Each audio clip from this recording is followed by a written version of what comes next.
The rain had stopped, but the church steps were still slick with water. I stood there in my simple black dress, a $40 fine from Target, watching the parade of designer suits and expensive cars arriving for my mother's funeral. My hands trembled, not from the cold October air, but from the letter folded in my pocket, the one that had arrived yesterday from Mom's lawyer. Absolutely not. My sister Victoria's voice cut through the morning like a blade. She stood at the church entrance in her $3,000 St. Laurent dress, flanked by our other sister, Cassandra, whose Hermes bag probably cost more than my car. "What do you mean?" I asked, though I knew exactly what was coming. "Look at you," Victoria sneered, her perfectly veneered teeth gleaming. "You look like you raided a clearance rack. This is our mother's funeral, Amelia. Have some respect. I'm wearing black. I'm covered appropriately. What's the problem?" Cassandra stepped forward, her lubricants clicking on the stone. "The problem is that important people are here. Dad's business associates, Mom's charity board friends, the Witherspoons, the Astors. And you look like a kindergarten teacher?" I suggested, because that's what I was. What I'd chosen to be, despite their constant disappointment.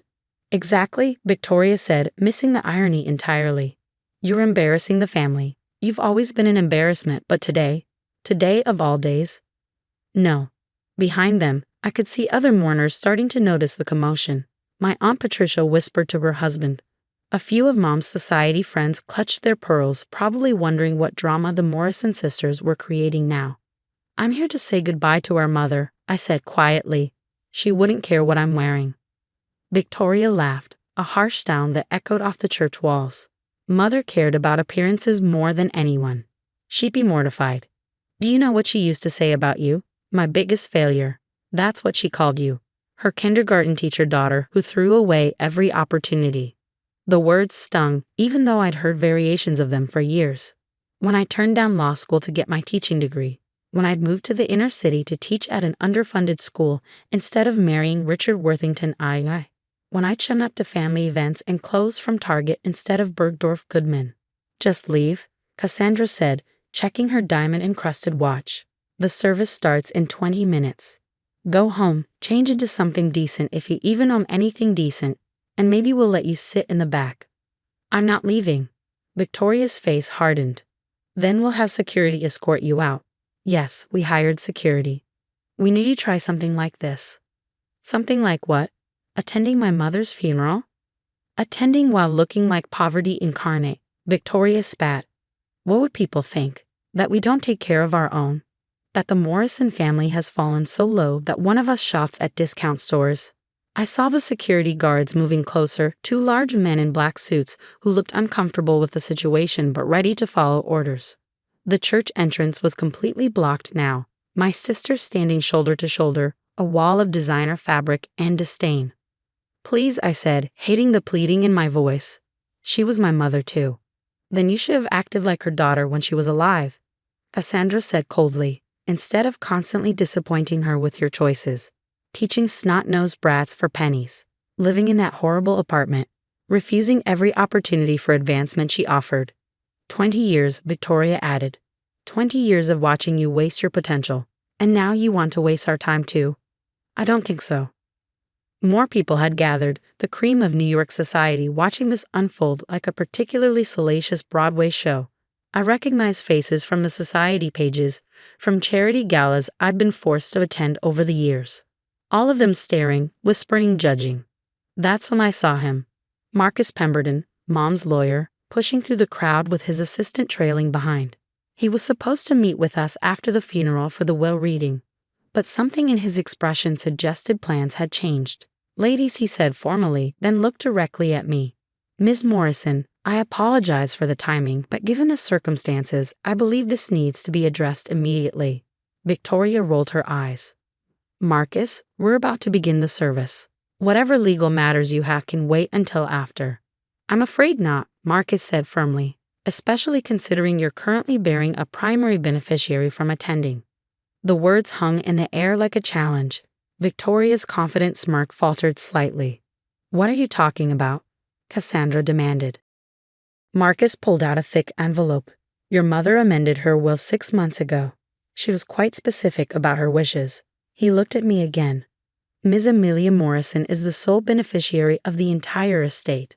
The silence was deafening. I felt my knees go weak, but I stayed standing, clutching my discount store purse like a lifeline. That's impossible, Victoria said, her voice rising. Check again.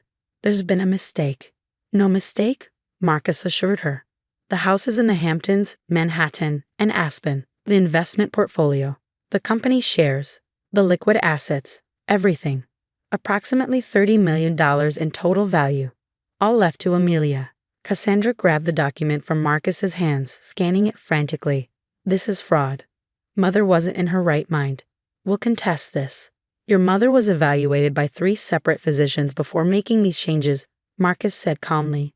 She was of completely sound mind. She also left video testimony explaining her decision, which I'll be happy to play at the formal reading. Victoria had gone pale beneath her perfectly applied makeup. But I'm the eldest. I'm the one who went to Harvard Law. I'm the one who joined the family business. And I'm the one who married into the Vanderbilt family, Cassandra added desperately. I'm the one who gave her grandchildren to carry on the family name. Marcus cleared his throat. Your mother left each of you a specific bequest. Victoria, you received the photograph of yourself from your Harvard graduation. Cassandra, you get your wedding portrait. She said you'd understand the significance. I understood. Those were the only times Mom had been proud of them, the achievements they'd thrown in my face for years. As for the rest, Marcus continued, Mrs. Morrison was clear. She said, and I quote, my daughter Amelia is the only one who understood what truly mattered. While her sisters chased money and status, she chased purpose. She taught children who needed her. She lived simply by choice, not circumstance. She showed me that wealth isn't measured in designer labels or society connections, but in the lives you touch. Victoria's face contorted with rage. This is your fault, she hissed at me. You manipulated her. Played the poor, noble teacher to make us look bad. I didn't know, I said quietly, and it was true. The letter in my pocket, I thought it was just final words, maybe a small bequest. Not this.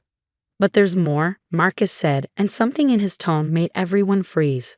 The reason I needed to address this now, before the service. Mrs. Morrison left specific instructions about the funeral itself. He pulled out another document. She specified that anyone who showed judgment, cruelty, or condescension based on appearance or status was to be barred from her funeral. She wrote, I spent too many years caring about the wrong things, judging the wrong things. I won't have that poison at my final goodbye. He looked pointedly at Victoria and Cassandra. I believe your treatment of your sister just now falls squarely within those parameters. You can't be serious, Cassandra gasped. Security, Marcus called, and the same guards my sisters had hired stepped forward. Please escort Mrs. Victoria Hammond and Mrs. Cassandra Vanderbilt off the premises. This is insane, Victoria screamed. That's our mother in there. A mother you failed to understand, Marcus said coldly, just as you failed to understand your sister. As security moved toward them, Cassandra made one last desperate attempt. Amelia, please. We're sisters. We're family. I looked at them, really looked at them. Beneath the designer clothes and expensive jewelry, I saw something I'd never noticed before. Fear. They were terrified. Not of losing the money, but of losing the identity that came with it. You were so worried I'd embarrass the family, I said quietly. But you just embarrassed yourselves. And worse, you embarrassed Mom's memory by trying to gatekeep her funeral based on designer labels. Victoria's mask finally cracked completely. Do you know what I gave up for that money? I worked 80-hour weeks. I gave up having children because Mom said pregnancy would slow my career. I did everything she asked. That's the difference, I said. You did what she asked. I did what was right. Security escorted them away, their designer heels clicking frantically on the stone as they protested, threatened lawsuits, promised revenge. The gathered crowd parted like the Red Sea, some following the drama, others quickly filing into the church to claim their seats for what was clearly going to be the social event of the season. Marcus turned to me. There's one more thing. Your mother left a personal letter to be given to you before the service. He handed me an envelope, different from the one in my pocket. My hands shook as I opened it. My dearest Amelia. If you're reading this, then Marcus has had to enforce my funeral wishes. I'm sorry. I know that must have been painful, watching your sisters turned away. But they needed to learn the lesson I learned too late, that love isn't transactional, that worth isn't measured in dollars, that the only approval that matters is your own. You were never my failure, darling. You were my only success. Because while I taught Victoria and Cassandra to chase wealth, you somehow learned to chase joy. While I pushed them towards status, you ran towards service. You became everything I was too afraid to be. The money I'm leaving you isn't a reward. You never needed rewards. It's freedom. Freedom to expand your teaching, to help more children, to live the generous life I was too selfish to live.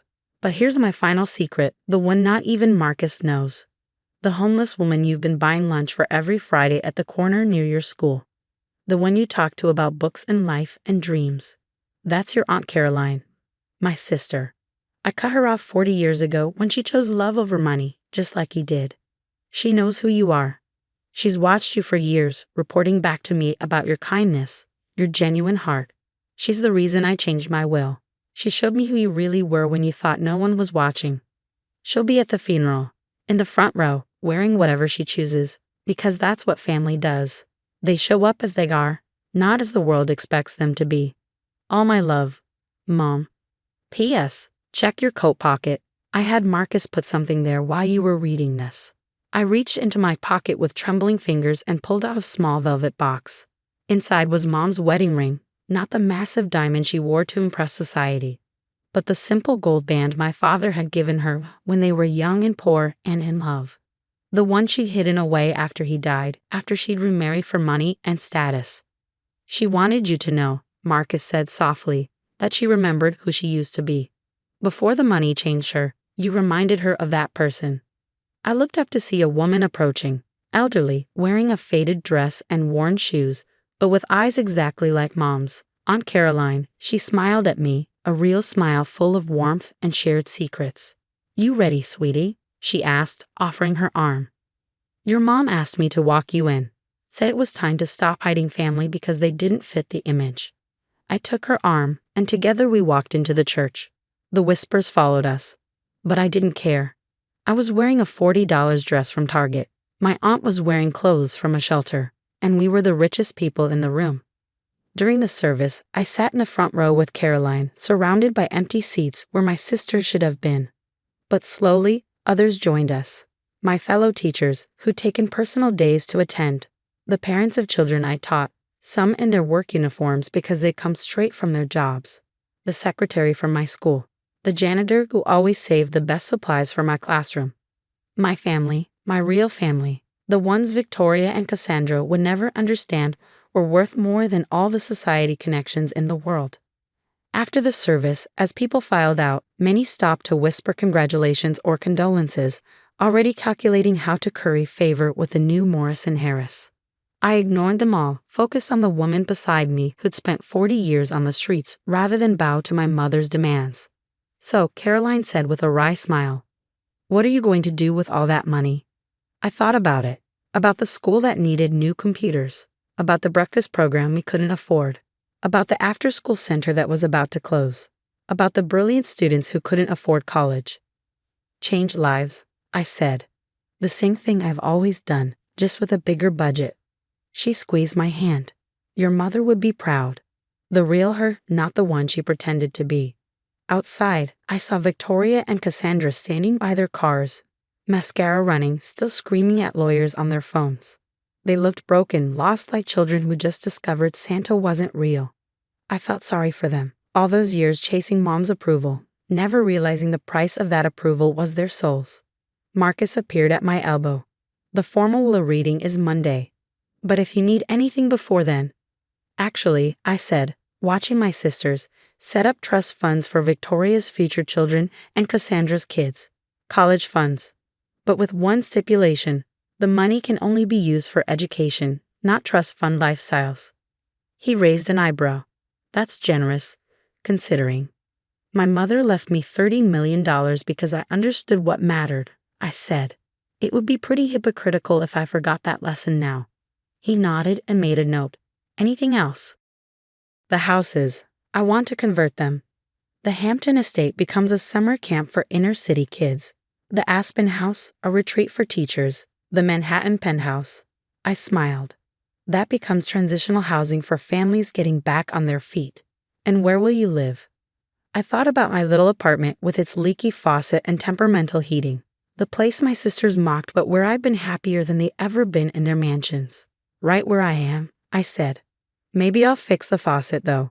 As we walked to the parking lot, Caroline told me stories about my mother before the money, before the bitterness. A woman who'd loved freely, laughed easily, and worn whatever made her comfortable. A woman who'd gotten lost somewhere between poverty and prosperity. She found her way back in the end, Caroline said. Thanks to you. I didn't do anything special. That's exactly what you did, she corrected.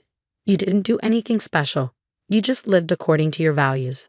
In this family, that made you a revolutionary. My phone buzzed with a text from Victoria. This isn't over. I deleted it without responding. It was over. The chase for approval, the competition for affection, the measuring of worth by net worth. All of it was done. I drove away from the church in my 10-year-old Honda, wearing my Target dress, carrying the weight of $30 million and the freedom to use it for good. Behind me, my sisters plodded in their luxury cars, already counting legal fees for a battle they'd never win. They still didn't understand. Mom hadn't left me the money because I was the best daughter. She'd left it because I was the only one who'd never wanted it. That's the thing about inheritance. Sometimes the greatest gift a parent can leave isn't wealth or property or status. Sometimes it's the permission to be exactly who you are. Designer labels be damned. And sometimes, if you're very lucky, they leave you the means to help others discover the same thing. As I pulled into traffic, I passed the corner where I usually met Caroline, or Aunt Caroline, as I now knew her. The corner where I'd bought lunch for a homeless woman every Friday for 3 years, never knowing she was reporting back to my mother about the daughter who'd chosen kindness over ambition. I keep buying her lunch. Every Friday, designer dress or Target special, $30 million or $30. Because that's what you do for family. The real kind. I've been living a lie for 28 years, and tonight I'm going to burn it all down. My name is Serena, and if you saw me at one of those fancy charity galas, you'd probably think I was just another grateful recipient. The girl in the modest dress, sitting quietly in the back, nodding along as my family talks about changing lives and giving hope to the hopeless. What you wouldn't know is that I'm not some random charity case they picked up off the streets. I'm their daughter. Serena, darling, remember to look appropriately humble tonight, my mother Elaine said, adjusting the cheap necklace around my neck. We were in the back room of the hotel ballroom, 30 minutes before the Bennett Foundation's annual gala. The donors love seeing how their money helps people like you. People like me. As if I wasn't her own flesh and blood. Of course, Mother. I kept my voice soft, meek. The way they'd trained me to sound for the past decade. She smiled that practice smile. The one she wore for cameras and donors. Good. And don't forget to mention how grateful you are for the scholarship program. Really sell it. The scholarship program that paid for exactly half of one semester at community college before they quietly discontinued it. But the donors didn't need to know that detail. Andre walked in, straightening his $1,000 tie. My older brother looked every inch the successful foundation director he pretended to be. Tall, charming, with that easy smile that made people want to write checks. Ready for another record-breaking night? He clapped our father Wayne on the shoulder. Dad nodded, his eyes already calculating tonight's potential haul. Khalil Evans confirmed he's attending, Andre continued, and I felt my pulse quicken. Saga thinks we can get at least 10 million out of him if we play this right. Saga, my former best friend turned Andre's devoted PR manager. The same girl who used to sleep over at our house every weekend, who promised we'd be sisters forever. Now she looked at me like I was a stain on the family's perfect image. 10 million would set us up beautifully, Dad said. The new house in the Hamptons, Andre's campaign fund for city council. Don't forget the yacht, Elaine added with a laugh. They talked about their shopping list like it was the most natural thing in the world. Like the money pouring into the Bennett Foundation for Hope was their personal piggy bank. Like the hundreds of people who donated thinking they were helping kids like me wouldn't care that their contributions were funding my family's luxury lifestyle. I pulled out my phone and typed a quick message. He's coming tonight. Are you ready? The response came back immediately. I've been ready for years, little bird. Have you? I deleted both messages and slipped the phone back into my purse. My family had no idea I'd been in contact with Khalil Evans for months. They had no idea about a lot of things. Serena. Andre's voice cut through my thoughts. You remember your story for tonight, right? The grateful girl from the wrong side of town who got a second chance? I remember. How could I forget? I'd been telling variations of this lie for 10 years, ever since they decided having a success story in the family would boost donations. Perfect. He squeezed my shoulder, and for just a second, I saw something flicker in his eyes. Something that looked almost like guilt. But then it was gone, replaced by that politician's smile. You're really good at this, you know. Sometimes I almost believe it myself. The ballroom doors opened, and the sound of conversation and clinking glasses drifted in. Showtime. Remember, Elaine whispered as we walked toward the main event, you're representing hope tonight. Don't let us down. I nodded obediently, but inside, I was smiling. They had no idea that I'd been planning this moment for 3 years. They had no idea that every humiliating speech, every degrading photo op, every time they paraded me around like their pet project, I was gathering evidence. They had no idea that their grateful charity case had been secretly working with the one person who could destroy them all. As we entered the ballroom full of wealthy donors and flashing cameras, I caught sight of a familiar figure near the back. Khalil Evans had arrived early. Tonight, the Bennett Foundation for Hope was going to get exactly what it deserved. And I was going to be the one to give it to them. The gala was in full swing, and I was doing my usual invisible act in the corner when I overheard the conversation that made my blood boil. Khalil's worth at least $50 billion, Saiji whispered to Andre near the bar. If we play this right, $10 million is just the starting point. Andre swirled his champagne, scanning the room. What's our angle? The usual. Show him Serena. Let him see how we've transformed her life. Then hit him with the expansion plans. Saja's voice dropped lower. I've done my research. He's got a soft spot for underdogs. Lost his own parents young, built everything from nothing. Perfect. And Serena's our best prop for that story. Prop. That's all I'd ever been to them. There's just one thing, Saj continued. He specifically asked to meet her privately before making any commitments. Andre frowned. That's unusual. Rich people have quirks. Maybe he wants to hear her sob story firsthand without the crowd. Saigi shrugged. Either way, we give him what he wants. Serena knows how to perform. I slipped away before they could spot me, my hands shaking with rage. They had no idea how right they were about Khalil having a soft spot for underdogs. They just didn't know I'd been talking to him for months. 20 minutes later, I was in the hotel's parking garage, waiting by the black sedan I'd been told to look for. The window rolled down, revealing a woman with sharp eyes and graying hair. Ava? I asked. She nodded. Get in. I slid into the passenger seat, and she immediately handed me a thick manila envelope. This is everything, Eva said. Bank records, falsified receipts, email chains between your parents and their accountant. They've been skimming donations for 8 years. My hands trembled as I opened the envelope.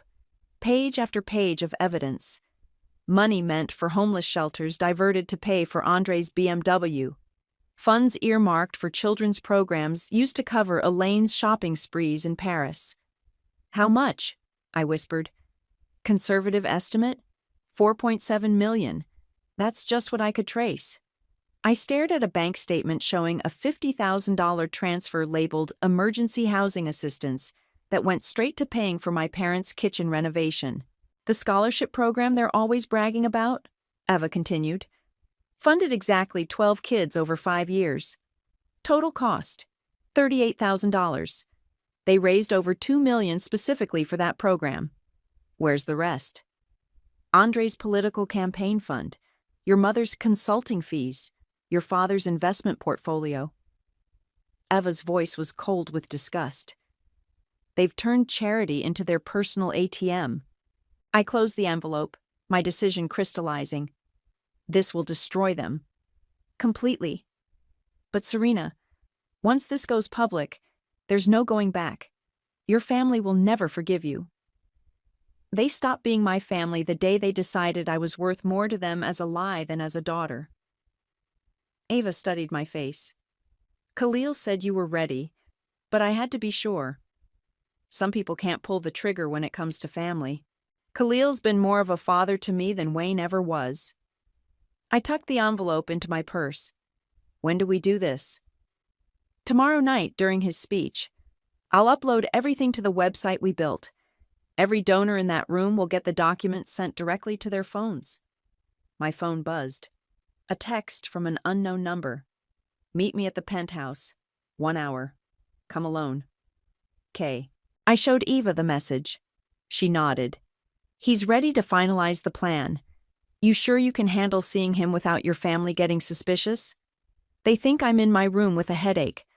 I've got at least 2 hours before anyone notices I'm gone. Eva started the engine. I'll drop you 6 blocks away. Take the service elevator to the penthouse level. Security knows you're coming. As we drove through the city, I thought about my grandmother's words from years ago, back when she was still alive and the only person in my family who actually loved me. Serena, baby, she'd whispered during one of her final visits. Never let them see you coming. The best revenge is the kind they never see until it's too late. Grandma Rose had been Khalil's friend for 40 years. She'd introduced us when I was 16, right after she'd figured out what my parents were really doing with the foundation money. She'd made me promise to be patient, to wait for the right moment. Tomorrow night was that moment. Eva pulled over. Remember, once this starts, it moves fast. No hesitation, no second thoughts. I've been thinking about this for 3 years. I'm ready. I got out of the car and walked toward Khalil's building, the envelope of evidence burning like fire in my purse. My family thought they were so clever, using me as their perfect little charity case. They had no idea their charity case was about to become their worst nightmare. The penthouse elevator opened directly into Khalil's living room, and I was hit with the familiar scent of his cologne mixed with old books. Floor-to-ceiling windows showed the city sprawling below us, twinkling like scattered diamonds. Little bird! Khalil's voice was warm as he approached, arms open for a hug. At 68, he moved with the confidence of someone who'd built an empire from nothing. You look tired. 3 years of planning will do that to you. I sank into the leather chair I'd claimed as mine during our monthly meetings. Are you sure about this, Khalil? Once we do this, there's no undoing it. He poured 2 glasses of whiskey and handed me one. Your grandmother made me promise to look after you. Rose would be proud of what you're about to do. She'd also probably tell me I'm crazy for destroying my own family. Your family destroyed themselves the moment they decided to steal from people who trusted them. Khalil sat across from me, his dark eyes serious. I've been watching the Bennett Foundation for years, waiting for the right moment to expose them. When you contacted me, I knew Rose had raised you right. I pulled out Ava's envelope and spread the documents across his coffee table. It's worse than we thought. Almost $5 million stolen over 8 years. Khalil picked up a bank statement, his jaw tightening. This transfer for emergency medical assistance, that's the same week your mother bought her new Mercedes. And this one, I pointed to another document. $50,000 for youth mentorship programs. Andre used it for his bachelor party in Vegas. Bastards. Khalil's voice was quiet, but I could hear the anger underneath. Tomorrow night, I'm announcing a $10 million donation to the Bennett Foundation, except the money won't be going to them. What do you mean? I'm giving it directly to you, in front of everyone. He leaned forward. You'll use it to start your own foundation, one that actually helps people. But first, we expose what your family has been doing. My hands started shaking. Khalil, that's incredible. But I can't accept. You can and you will. Rose left you something in her will, but your parents intercepted it. This is me making that right. His expression softened. Besides, you've earned it. 3 years of gathering evidence, enduring their humiliation, playing their game while planning their downfall. You've more than earned it. I took a sip of whiskey, feeling it burn down my throat. What happens after? When the dust settles? You disappear for a while. Let the lawyers handle the criminal charges. Start fresh somewhere new. He stood and walked to the window. I have a house in Montana. Completely private. You can stay there as long as you need. And my family? Will face the consequences of their actions. Andre will likely go to prison. Your parents will be financially ruined and publicly disgraced. He turned back to me. Is that what you want? I thought about every humiliating moment. Every time they'd paraded me in front of donors like a trained animal. Every lie they'd made me tell. Every dollar they'd stolen from people who genuinely wanted to help others. Yes, it's exactly what I want. Khalil nodded. Then tomorrow night, we give them what they deserve. My phone buzzed. A text from Andre. Where are you? Mom's looking for you. I have to go, I said, gathering the documents. They're getting suspicious. One more thing. Khalil walked to his desk and pulled out a small recording device. Wear this tomorrow night. If they say anything incriminating, we'll have it on tape. I clipped the device inside my dress pocket. You think of everything. I've been planning corporate takedowns longer than you've been alive, little bird. The elevator doors opened, and I stepped inside. Khalil, thank you for everything. Thank me when it's over. As the elevator descended, I felt a mix of excitement and terror. Tomorrow night, I would stand in front of hundreds of people and watch my family's world collapse. Everything I'd worked for, everything Grandma Rose had hoped for, would finally happen. The elevator reached the parking garage, and I stepped out into the cool night air. I was halfway to the street when I heard footsteps behind me. Serena. I froze. That voice belonged to Andre. I turned slowly, my heart hammering. My brother stood 20 feet away, his expression unreadable in the dim garage lighting. What are you doing here? He asked, walking closer. I was meeting someone. My mind raced for a believable lie. Who? A guy from college. We were just catching up. Andre's eyes narrowed. In Khalil Evans' building? My blood turned to ice. What? I saw you getting into the elevator. The one that only goes to the penthouse. He stepped closer, and I could see suspicion written all over his face. What the hell are you really doing here, Serena? My mind went completely blank for 3 seconds. Andre stood there waiting for an answer, and I could see the wheels turning in his head. I got lost, I said finally. I was trying to find the parking garage exit and ended up in the wrong elevator. Andre's laugh was cold. You got lost? In a building with exactly one elevator to the penthouse?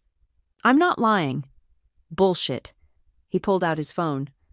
I'm calling Mom. Wait. I grabbed his arm. Please don't. Give me one good reason why I shouldn't. I looked at my brother. Really looked at him. The expensive suit, the Rolex, the shoes that cost more than most people made in a month. All paid for with stolen charity money. Because you know what you've been doing is wrong, I said quietly. And maybe part of you wants it to stop. Something flickered across Andre's face. For just a moment, he looked like the brother who used to sneak me cookies when Mom put me on punishment diets. Then his expression hardened again. I don't know what game you're playing, but it ends now. He turned and walked away, phone already pressed to his ear. Mom, we need to talk. I stood in that parking garage for a full minute, watching my brother disappear into the night. Then I ran. The house was chaos when I got home. Elaine was pacing the living room like a caged animal. Wayne sat rigid in his chair, and Andre leaned against the fireplace with his arms crossed. "Sit down," Elaine commanded the moment I walked in. I perched on the edge of the couch, trying to look confused and innocent. "Andre tells me you were at Khalil Evans' building tonight," she continued. "Care to explain?" I already told him. I got lost looking for— "Don't." Wayne's voice cut through my lie. "We know you've been corresponding with someone. Your phone records show dozens of calls to an unlisted number over the past 6 months. My stomach dropped. They'd been monitoring my phone. "Who is it, Serena?" Elaine's voice was dangerously quiet. "Who have you been talking to?" "A friend from college." Andre snorted. "Try again. It's true." "Then call them right now," Elaine said, holding out her phone. "Let's all say hello." I stared at the phone. Trapped. If I called Khalil, they'd recognize his voice immediately. If I didn't, they'd know I was lying. I can't. We had a fight tonight. That's why I was upset." "Convenient," Wayne muttered. The room fell silent except for the ticking of the grandfather clock. Elaine studied my face like she was trying to read my thoughts. "You're going to your room," she said finally. "You're not leaving this house until after tomorrow night's gala. Andre will drive you there and back." "Mom, that's ridiculous. I'm 28 years old, and you're living under our roof, eating our food, wearing clothes we bought you." Her voice rose. "You'll do what we say when we say it. This is insane. What's insane is thinking you can sneak around behind our backs." Elaine stepped closer. "I don't know what you're up to, but it stops now. Tomorrow night, you'll smile, you'll tell your story, and you'll help us secure that donation. After that, we'll discuss your future." The threat in her voice was unmistakable. I nodded meekly and headed for the stairs. "Serena." Andre's voice stopped me at the bottom step. "Whatever you think you're doing, it won't work. We're family. Family protects each other." I looked back at him. "You're right. Family should protect each other." In my room, I immediately pulled out my phone to text Khalil, but there were no bars. They'd installed a signal jammer. I opened my laptop, but the Wi-Fi was password protected now. They'd changed it. Panic started to set in. How was I supposed to coordinate with Eva? How could I let Khalil know what happened? A soft knock interrupted my spiraling thoughts. "Serena, it's Brody." I opened the door to find my cousin standing in the hallway with a concerned expression. "Hey," he whispered. "I heard the shouting. You okay?" Brody had always been the family outsider, just like me. He ran errands for Wayne and Andre, but I could tell he hated every minute of it. "They're keeping me prisoner until tomorrow night." "Yeah," I figured. "They asked me to watch the house. Make sure you don't leave." He glanced around nervously. "Listen, I need to tell you something. I've been thinking about quitting the foundation." "Why?"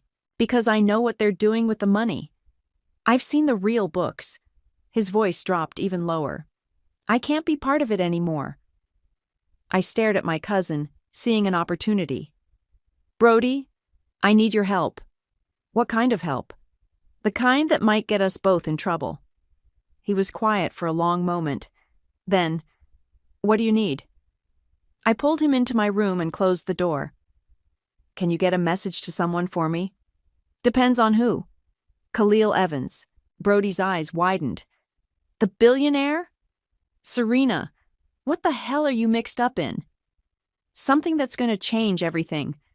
But I need you to trust me." He studied my face, and I could see him weighing his options. Finally, he nodded. "What's the message?" I grabbed a piece of paper and wrote quickly. "Plan compromised. They're suspicious. Proceed as discussed. S. Give this to him tomorrow before the gala starts. Don't let anyone see you." Brody pocketed the note. "Serena, are you sure about this?"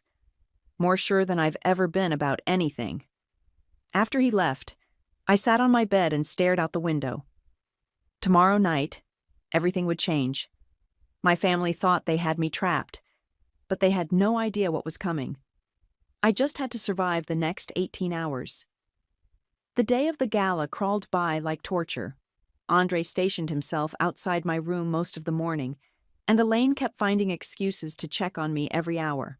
"Remember, you're representing hope tonight," she said during her third visit, holding up the plain black dress they'd chosen for me. "Modest, grateful, humble. I know the drill, Mom. Do you? Because last night's little adventure makes me wonder if you've forgotten your place in this family." I bit my tongue and nodded. She left, locking the door behind her. Yes, they were actually locking me in now. Around 4 p.m., I heard voices in the hallway. Through the door, I caught fragments of conversation between Elaine and Sage. Can't trust her anymore. After tonight, we won't need her. Time to cut dead weight. My blood ran cold. They were planning to get rid of me after the gala. Whatever that meant, it couldn't be good. The hotel ballroom was even more extravagant than last year. Crystal chandeliers, white orchids on every table, and enough security to protect a presidential inauguration. I sat at table 12 in the back corner, exactly where they always put me. Close enough for photos, far enough to stay invisible.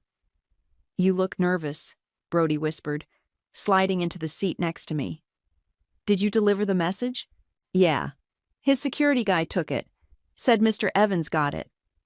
Brody glanced around nervously. "Serena, there's something else. I overheard Mom and Dad talking to Andre earlier." "What about?" "After tonight, they're sending you away. Some kind of wellness retreat upstate. Indefinitely." My stomach dropped. A wellness retreat. That was rich people speak for locking me up somewhere I couldn't cause problems. They can't do that. I'm an adult. They can if they have you declared mentally unstable. Andre's been talking to lawyers about getting guardianship. The room started spinning. They weren't just planning to discard me, they were going to have me committed. "Brody, I need you to do something for me." "What?" "When this all goes down tonight, I need you to publicly choose a side. Can you do that?" He looked scared but nodded. "What's going down?" Before I could answer, the lights dimmed and Wayne took the stage. "Ladies and gentlemen, welcome to the 10th Annual Bennett Foundation Gala." Applause thundered through the ballroom. I spotted Khalil at table 3, looking distinguished in his black tuxedo. Our eyes met briefly, and he gave the tiniest nod. "Tonight, we celebrate a decade of changing lives," Wayne continued. "Thanks to your generosity, we've provided scholarships, housing assistance, and hope to hundreds of families." Lies. All lies. Andre joined his father on stage, and the crowd erupted again. My brother looked every inch the golden boy. Handsome, confident, born to lead. "I want to share a story with you," Andre said, his voice carrying perfectly through the sound system. 10 years ago, we met a young woman who embodied everything our foundation stands for. "Serena, would you please stand?" A spotlight hit me, and every head in the room turned. I stood slowly, my legs shaking. "Serena came to us with nothing," Andre continued. "No family, no resources, no hope. But through your donations, we were able to give her a second chance at life." The crowd murmured appreciatively. I saw phones coming out, people taking pictures of the success story. Today, Serena is a college graduate, a productive member of society, and living proof that your generosity makes a difference. More applause. I sat down, my face burning with humiliation and rage. "And now," Wayne returned to the microphone, "we have a very special announcement. Please welcome our keynote speaker and surprise donor, Mr. Khalil Evans." The ballroom exploded.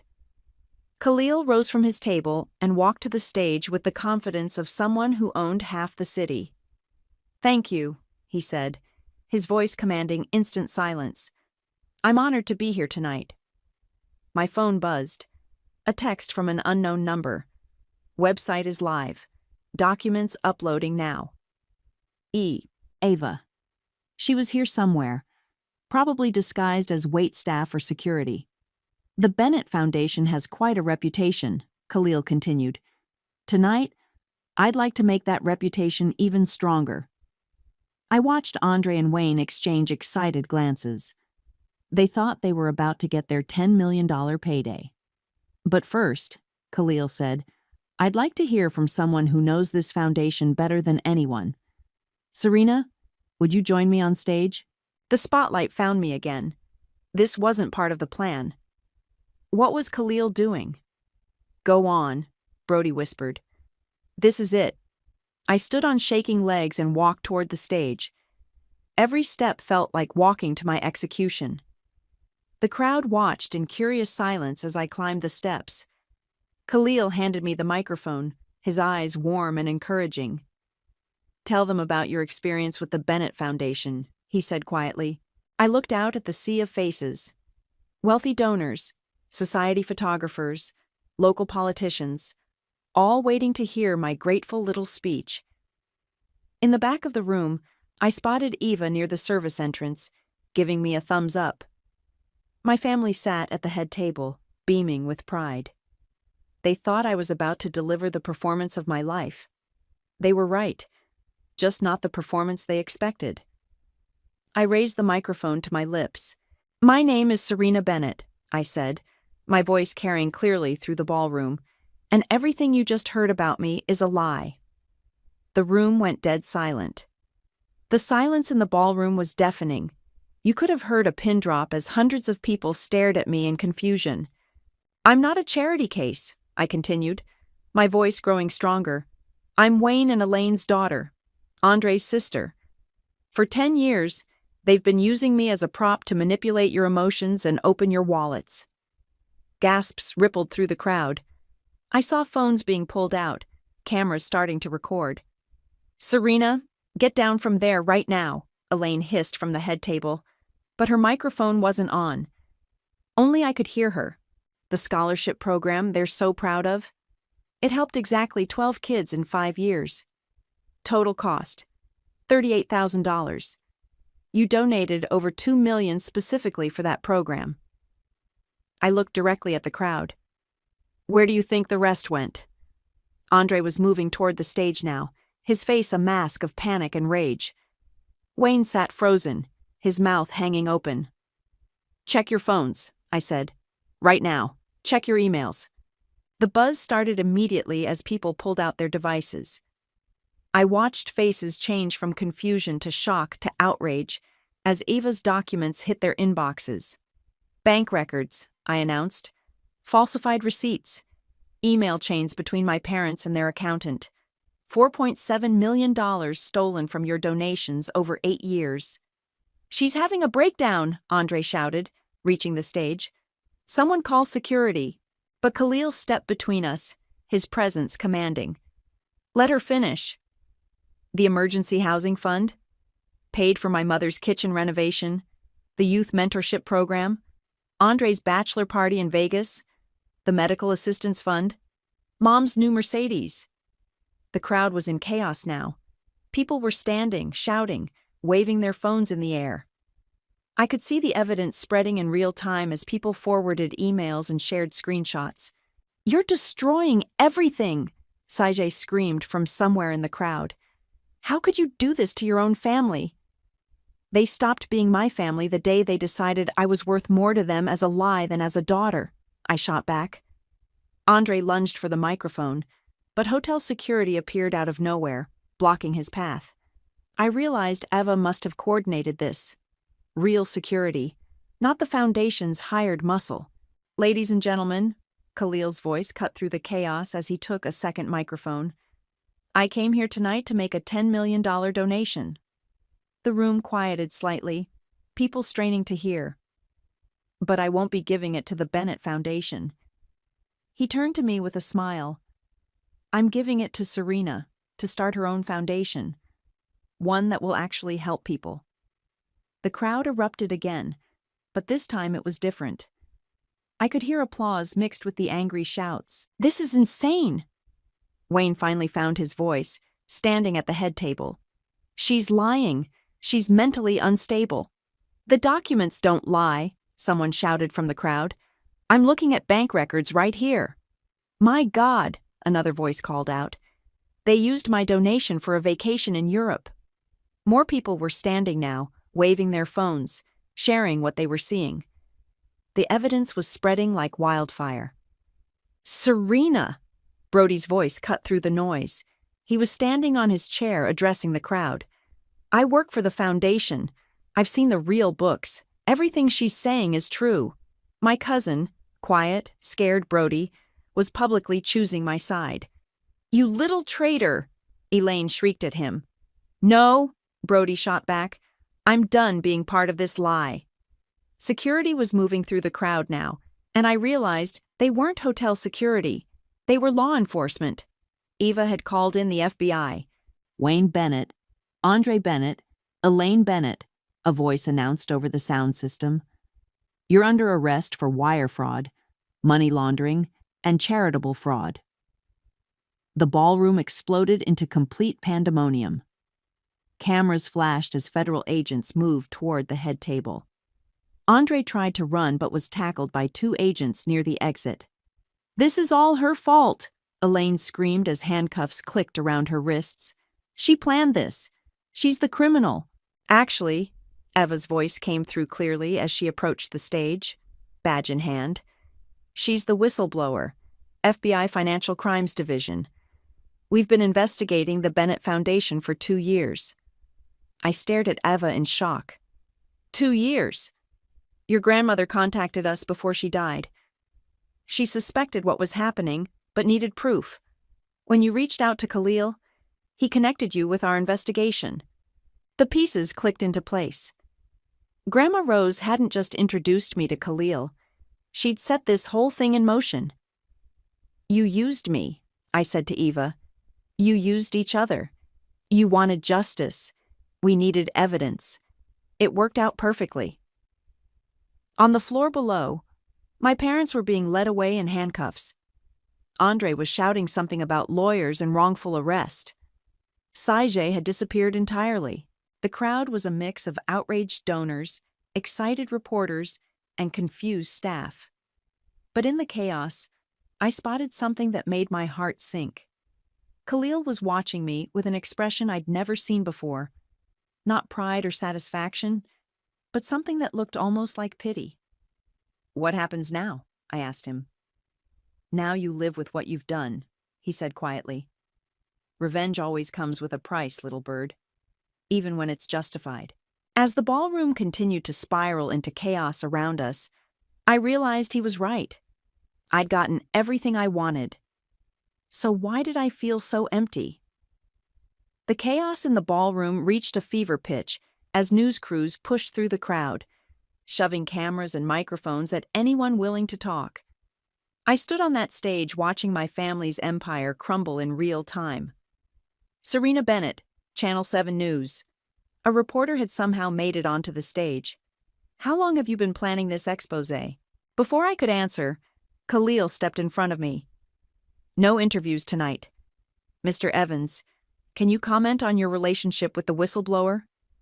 "She's someone I'm proud to call family," Khalil said firmly. "More family than those people ever were to her."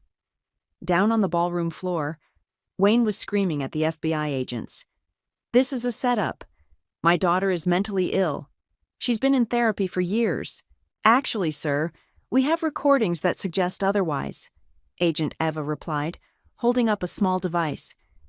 "Including tonight's conversation where you discussed having her committed to silence her." My recording device. I'd forgotten I was still wearing it. "You can't use that," Andre shouted from across the room, his hands cuffed behind his back. "She recorded us without consent.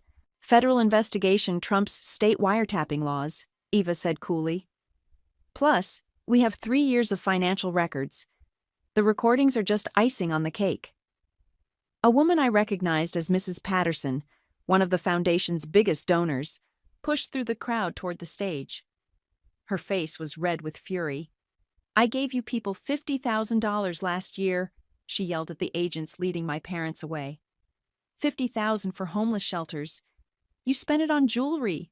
Mrs. Patterson, please calm down, one of the agents said. Calm down? I have the receipt right here on my phone. $25,000 to Tiffany and Comers, charged to the Emergency Housing Fund. More donors were gathering, waving their phones, shouting about the evidence they were seeing. The anger in the room was palpable. Serena! Saiga's voice cut through the noise. I turned to see her pushing through the crowd, tears streaming down her face. How could you do this? We were friends. Were we? I stepped down from the stage to face her. Because friends don't help steal from charity. Friends don't turn someone into a prop for their own gain. I was trying to help the foundation succeed. You were helping them commit fraud. There's a difference. Saiga's face crumpled. I didn't know how bad it was. I swear I didn't know about the bank accounts. But you knew something was wrong. You knew I wasn't really a charity case. You knew the scholarship program was fake. I looked at this woman who used to be my best friend. You chose to look the other way because it benefited you. I'm sorry, she whispered. Sorry doesn't give back the millions you helped them steal. Brody appeared at my elbow, looking shell-shocked. The FBI wants to talk to me. They said I might need a lawyer. You were just following orders, I told him. Tell them the truth. You'll be fine. What about you? What happens to you now? Before I could answer, Elaine's voice rose above the crowd. You destroyed your own family, she screamed at me as the agents tried to lead her toward the exit. Your own blood! What kind of monster are you? The ballroom went quiet, everyone turning to watch this final confrontation between mother and daughter. The kind you created, I said, my voice carrying clearly across the room. You turned me into this. Every lie you made me tell, every time you paraded me around like a trained animal, every dollar you stole while using my face to do it, you created this monster. We gave you everything. A roof over your head, food, clothes. You gave me the bare minimum while stealing millions in my name. You used my face on your brochures, my story in your speeches, my existence as proof of your charity. I stepped closer. You never gave me love. You never gave me respect. You gave me survival, and you made me grateful for scraps. Elaine's face twisted with rage. You ungrateful little... Ma'am, that's enough, the FBI agent said, pulling her toward the door. This isn't over, Andre shouted as they led him past me. You think you've won, but you've destroyed yourself too. No one will ever trust you again. Maybe not, I said, but at least I can look at myself in the mirror. As my family disappeared through the ballroom doors, the crowd began to disperse. Reporters chased after the FBI agents, donors clustered together comparing the evidence on their phones, and hotel staff started cleaning up overturned chairs and abandoned champagne glasses. Come on, Khalil said gently, taking my arm. Let's get you out of here. Wait. I turned to address the remaining crowd. To everyone who donated to the Bennett Foundation, I'm sorry. I'm sorry I was part of the lie, even if I didn't choose it. Your money will be recovered and donated to legitimate charities. I promise you that. A few people nodded. Others just stared. Most had already left. Ava approached us, tucking her badge away. Nice work tonight. We couldn't have done this without you. What happens to them? Prison, most likely. Wire fraud across state lines, money laundering, tax evasion. They're looking at serious time. She paused. You did the right thing, Serena. As we walked toward the exit, I caught sight of myself in one of the ballroom's mirrors. I looked different somehow. Older, harder, free, but at a cost I was only beginning to understand. I'd gotten my revenge. My family was destroyed, their crimes exposed, justice served. So why did victory taste so bitter? The hotel lobby was swarming with reporters and camera crews when we stepped off the elevator. Khalil immediately steered me toward a side exit. But we didn't make it 3 steps before the questions started flying. Serena, how does it feel to destroy your own family? Did you plan this revenge for years? Are you proud of what you've done? No comment, Khalil said firmly, pushing through the crowd. But I stopped walking. Something about that last question hit me wrong. Actually, yes, I said, turning to face the cameras. I am proud. Khalil squeezed my arm in warning, but I kept talking. I'm proud that $4.7 million will go back to the people who donated it in good faith. I'm proud that no more families will be scammed by the Bennett Foundation. I'm proud that I found the courage to tell the truth. But they're your family, one reporter pressed. Don't you feel guilty? They stopped being my family the day they decided to use me as a prop for their crimes. Real family doesn't steal in your name. Real family doesn't threaten to have you committed when you become inconvenient. The crowd of reporters was growing, but I wasn't done.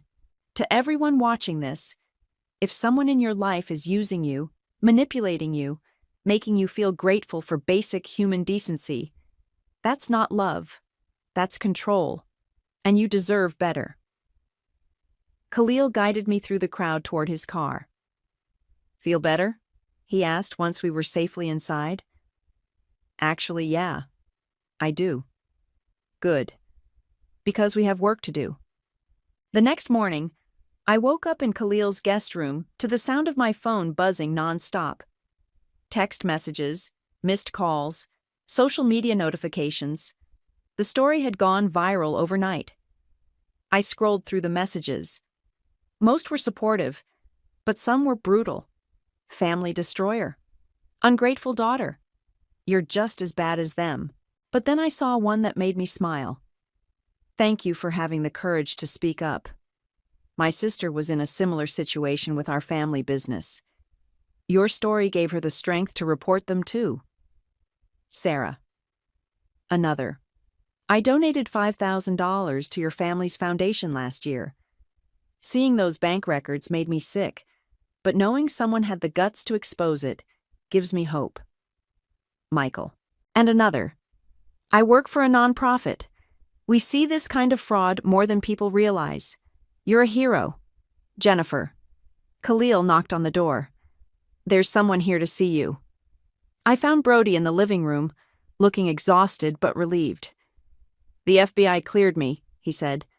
Turns out, having a paper trail of questioning the expenses actually helped my case. I'm glad. What will you do now? I got a job offer. A real nonprofit in Denver.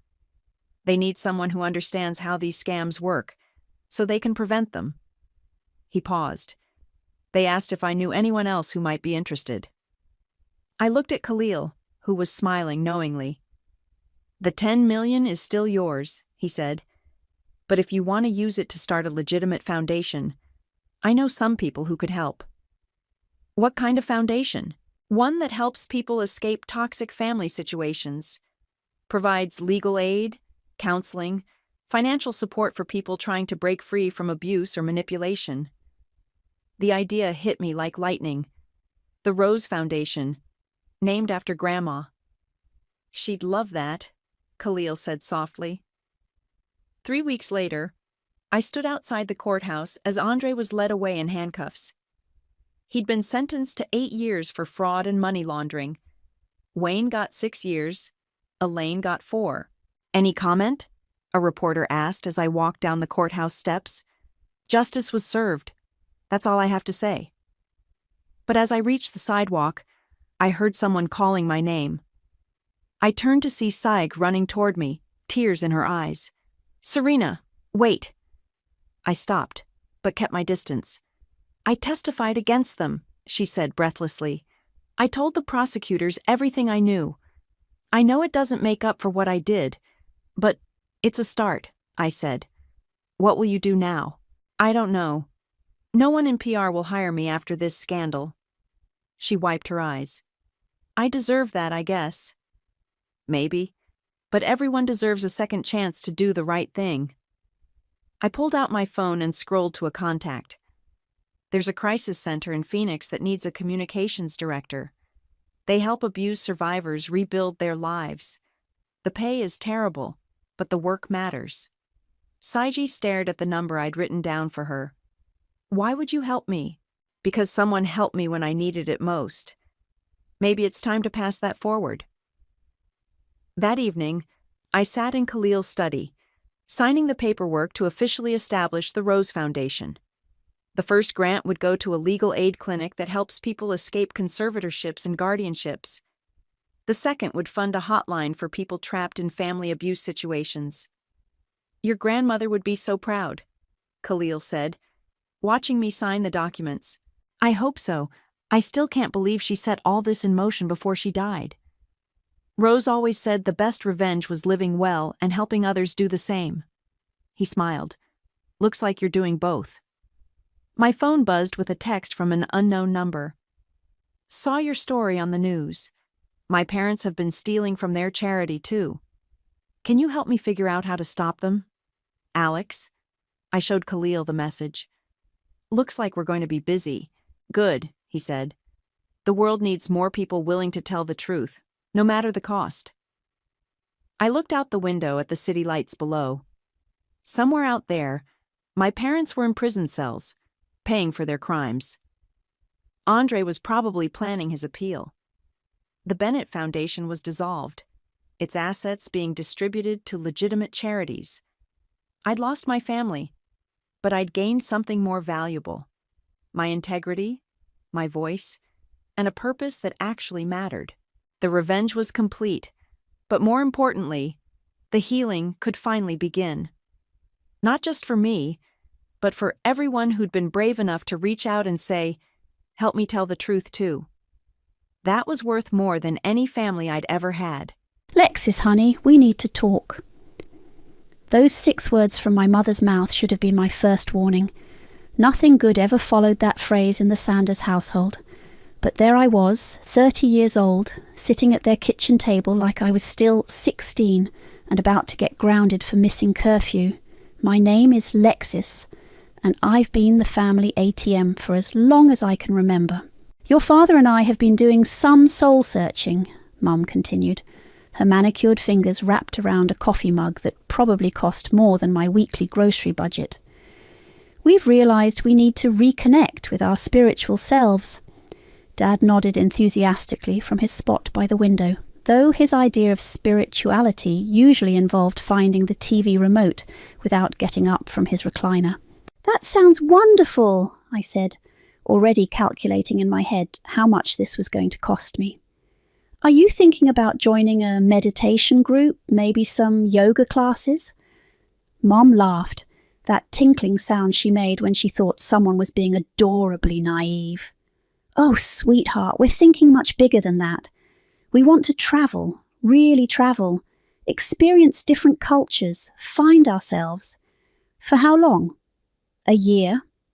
I nearly choked on my coffee. A year? Maybe longer if we really connect with the journey, Dad chimed in, his voice gaining confidence now that Mom had broken the ice. That's when my sister Olive bounced into the kitchen, her phone already recording. At 23, she had perfected the art of making every moment content for her Instagram followers. Oh my God, are you telling her about the trip? Olive squealed, not bothering to lower her phone. This is going to be such amazing content. My parents' spiritual awakening journey. I'm thinking we could even do a whole series about it. Olive, put the phone down, I said. Why? This is family news. My followers love family stuff. Because we're having a conversation, not filming a reality show. She rolled her eyes but lowered the phone, though I noticed she didn't stop recording. Mum reached across the table and patted my hand. The thing is, darling, we'll need someone to handle the mortgage while we're gone, just for the year. And there it was, the real reason for this family meeting. Handle the mortgage, I repeated slowly. You're so good with money, Dad said, and you don't have a family of your own to worry about. That stung more than it should have, as if my life was somehow less valuable because I didn't have kids or a husband. Plus, you practically live here anyway, Olive added, scrolling through her phone. You're always coming over to fix something or help with bills. That's because you call me every time something breaks or you need money. See, you're already taking care of everything. This would just make it official. I looked around the kitchen of the house I'd helped them buy. The house where I'd contributed the down payment because their credit was shot. The house where I'd spent countless weekends painting, fixing leaky faucets, and installing new appliances when theirs broke. "How much are we talking about?" I asked. "Just the mortgage payment, maybe utilities," Mum said casually, as if she wasn't asking me to cover nearly $3,000 a month. For a year, or however long the journey takes. I did the math quickly. $36,000 minimum, more if they decided to extend their spiritual journey. "And what about your jobs?" Dad shrugged. "We're taking sabbaticals. Life's too short to spend it chained to a desk." "Some of us don't have the luxury of sabbaticals," I muttered. "Oh, Lexis, don't be so dramatic," Olive said, finally looking up from her phone. "It's not like you have anything else to spend your money on. No offence, but your life is pretty boring." The words hit like a slap. Here I was, the responsible one, the one who'd sacrificed buying my own home to help them with theirs. And my own sister thought my life was boring. "When would this start?" I heard myself asking. "Next month," Mum said brightly. "We've already booked the first leg of our trip. Thailand first, then maybe Nepal, India. We want to really immerse ourselves in Eastern philosophy." "Next month. I know it's short notice, but these opportunities don't wait." I looked at their expectant faces. Mum with her perfectly styled hair and designer clothes. Dad with his new golf clubs leaning against the wall. Olive with her latest iPhone and designer handbag. All of it funded directly or indirectly by me.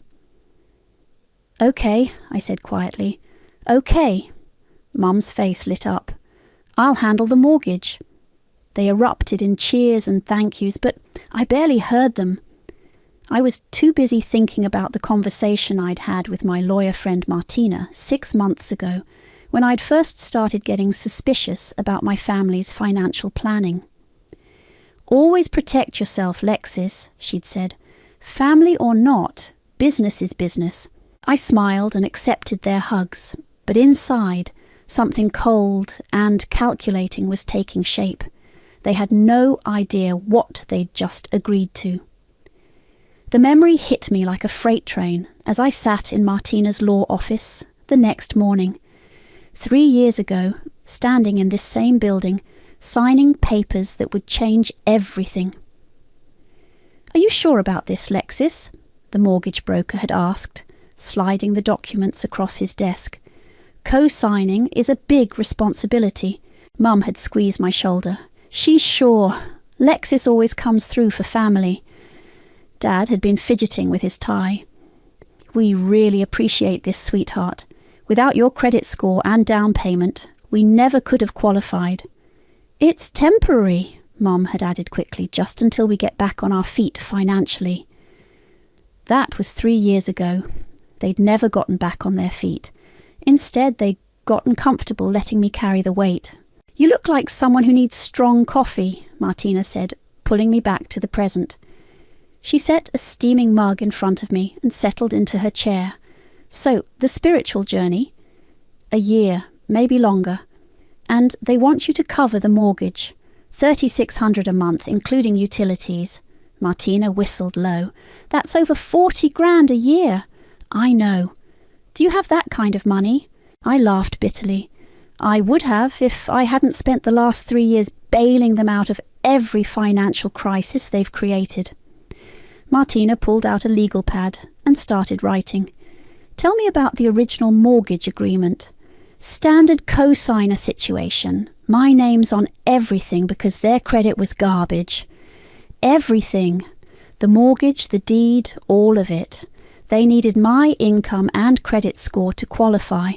So, legally, you're an equal owner of the property. On paper, yes. But they live there, they make the decisions. I just pay when they can't." Martina tapped her pen against the pad. "Which is how often?" "More often than not. Dad lost his job last year, got a new one that pays less. Mum works part-time at a boutique. Meanwhile, they're spending money on Olive's lifestyle like they're millionaires." "What kind of spending?" Last month they paid for her to go to Coachella, not just tickets. VIP passes, hotel, flights, the whole thing, cost them $4,000. While you covered their mortgage payment, and their car payment, and their credit card minimum. Martina set down her pen. Lexis, you need to protect yourself. What do you mean? I mean, what happens if they decide to extend this trip indefinitely? What happens if they come back and decide they don't want to resume payments? What happens if they decide to sell the house without consulting you?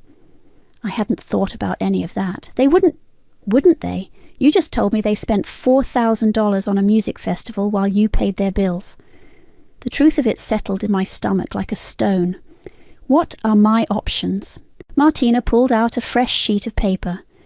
We draft a separate agreement, something that protects your interests while you're covering their obligations. Like what? Like a contract that gives you the right to assume full ownership if they default on payments to you. They'd never agree to that. They don't have to know the full implications. We word it carefully. Make it sound like standard protection language. I stared at the blank paper. That seems extreme. Extreme is asking someone to cover $40,000 in expenses while you travel the world for a year. She had a point. How would it work? Simple. You agree to cover their mortgage and utilities for 12 months. In exchange, they agree that if they fail to resume payments by the agreed date, or if they default on any payments to you, full ownership transfers to you. And if they just don't come back, then after 12 months, the house is yours. I thought about Olive's casual cruelty yesterday. Your life is pretty boring. I thought about Dad's dismissive comment about me not having a family to worry about. I thought about Mom's assumption that I'd just handle everything like I always did. They'd hate me forever. They're already taking advantage of you. At least this way you'd have something to show for it. I picked up the pen, then set it down again. This feels like I'm planning to betray them. No, Lexis. This is you finally learning to protect yourself. There's a difference. What if they find out? The contract will be between you and them. Standard legal language. Most people don't read the fine print carefully. My parents definitely won't. Then that's their choice. I thought about the house I'd helped buy, the house where I'd spent every weekend for 3 years, fixing and improving and maintaining, the house where I was never quite welcome as an equal, always just the helpful daughter who paid the bills. Draft it, I said quietly. You're sure? I'm tired of being taken for granted. Martina smiled grimly and started writing. Then let's make sure you never have to be again. As she worked, I stared out the window at the city below. Somewhere out there, my parents were probably planning their itinerary, and Olive was probably posting about their upcoming adventure. None of them had any idea what I was about to put in motion. 2 weeks later, I was sitting in a trendy brunch spot watching Olive pose with her avocado toast, while Mom live-streamed the whole thing. Say something about the spiritual journey, honey, Mom coached, holding her phone at the perfect angle. So my parents are about to embark on this amazing year-long adventure to find themselves, Olive said to the camera, her voice taking on that fake, sweet influencer tone. And I'm so blessed to be part of their journey. We're going to document everything. Don't forget to mention the GoFundMe, Mom whispered. My fork stopped halfway to my mouth. GoFundMe? Olive giggled. Oh yeah, we set up a crowdfunding page. Help the Sanders family find their spiritual path. We've already raised like $2,000. You're crowdfunding your vacation. It's not a vacation, Lexis, Mom said, finally lowering her phone. It's a spiritual awakening. People understand the importance of that. People are giving you money to travel the world while I pay your mortgage? The universe provides, Dad said, cutting into his eggs Benedict. When you put positive energy out there, it comes back to you. I stared at him. The universe provides? Dad, you haven't made a mortgage payment in 6 months. That's different. That's family helping family. And the GoFundMe isn't? That's strangers supporting our journey, Olive explained like I was slow. Totally different energy. My phone buzzed. Another email from the bank about the missed payment. I'd been getting them daily now, each one more urgent than the last. Speaking of which, Mom said, sliding an envelope across the table. The mortgage company sent this to our house, but it has your name on it. I opened it. Final notice. My credit score had already taken a hit from their missed payments. You need to call them, I said. Why? You're handling it now. I'm handling it starting next month. You still owe for the past 6 months. Dad waved his hand dismissively. Just roll it into whatever you're paying. It'll all work out. Roll it into, Dad, that's an extra $22,000. You're so good with numbers, Mom said admiringly. See, this is why we need you to handle things. Olive was back to filming herself. My sister is literally the most responsible person ever. Like, she's basically our family CFO. I'm so lucky to have someone who just handles all the boring stuff so I can focus on my brand. Your brand? My whole aesthetic is about living authentically and following your dreams. Having family drama about money would totally kill my vibe. I looked around the table. Dad was scrolling through vacation rental listings on his phone. Mom was editing the video she'd just taken. Olive was responding to comments on her post. None of them were looking at me. I need to use the bathroom, I said, standing up. In the restaurant's bathroom, I called Martina. They're crowdfunding their trip, I said without preamble, while asking you to cover their mortgage? And they want me to pay the 6 months they're already behind. How much?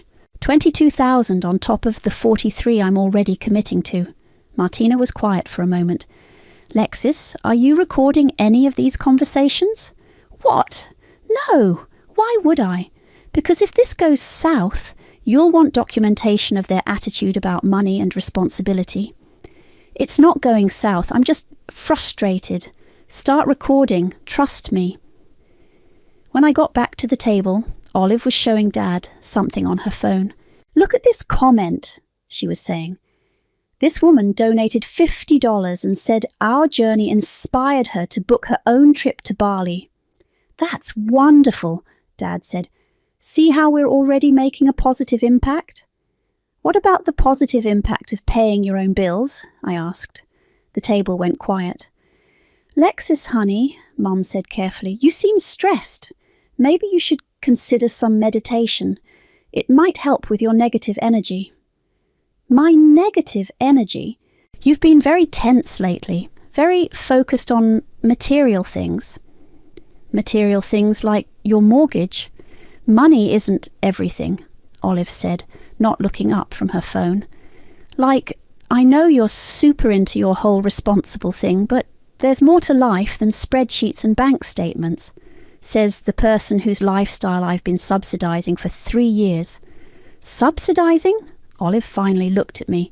I never asked you to pay for anything. You didn't have to. Every time Mum and Dad couldn't make their payments because they were funding your influencer career, I stepped in. That was your choice. Was it, or was it just expected? Dad cleared his throat. Let's not fight. We're family. Family, I repeated. Right. I pulled out my phone and opened the voice recorder app, remembering Martina's advice. So, just to be clear, I said, you want me to cover your mortgage, utilities, and the 6 months you're already behind, while you travel the world on money from strangers on the internet. When you put it like that, it sounds bad, Mom said. How would you put it? We're asking our successful, financially stable daughter to help us pursue our dreams. And in return... They looked at each other blankly. In return, you get the satisfaction of knowing you helped family, Dad said finally. I smiled and turned off the recording. Of course, I said. I'm happy to help. But as I watched them go back to planning their escape from responsibility, I was already planning something else entirely. My family had no idea I was about to teach them the lesson of their lives. The airport was chaos at 6 a.m, but my family moved through it like they owned the place. 3 oversized suitcases each, plus carry-ons stuffed with electronics and travel gear that probably cost more than my monthly rent. "Lexis, can you grab that bag?" Mom called out, pointing to a designer duffel that was sliding off their luggage cart. I caught it before it hit the ground. It weighed a ton. "What's in here?"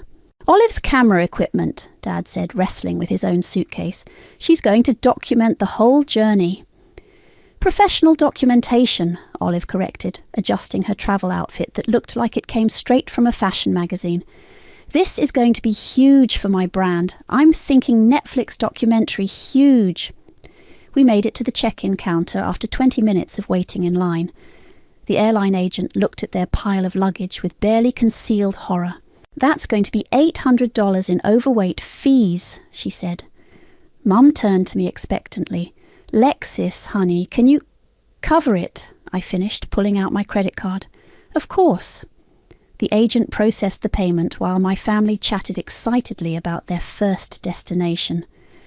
"Thailand is going to be incredible," Dad said. "I read about these meditation retreats in the mountains." "And the beaches," Olive added. "The content I'm going to get is going to be insane." "Don't forget the spiritual aspect," Mum reminded her. "This isn't just a vacation." "Right, totally. Spiritual content does really well on Instagram." We made it through security after another hour of waiting. My family's carry-ons got flagged for additional screening. Apparently, Olive had packed 3 different ring lights and a professional microphone. "Why do you need all this equipment if you're finding yourself spiritually?" I asked while we waited. "Authenticity requires good production value," Olive said seriously. "Nobody wants to watch grainy, poorly lit spiritual content." Finally, we reached their gate. Their flight to Bangkok was boarding in 30 minutes. "I can't believe this is really happening," Mum said, pulling me into a hug. "Thank you so much for making this possible."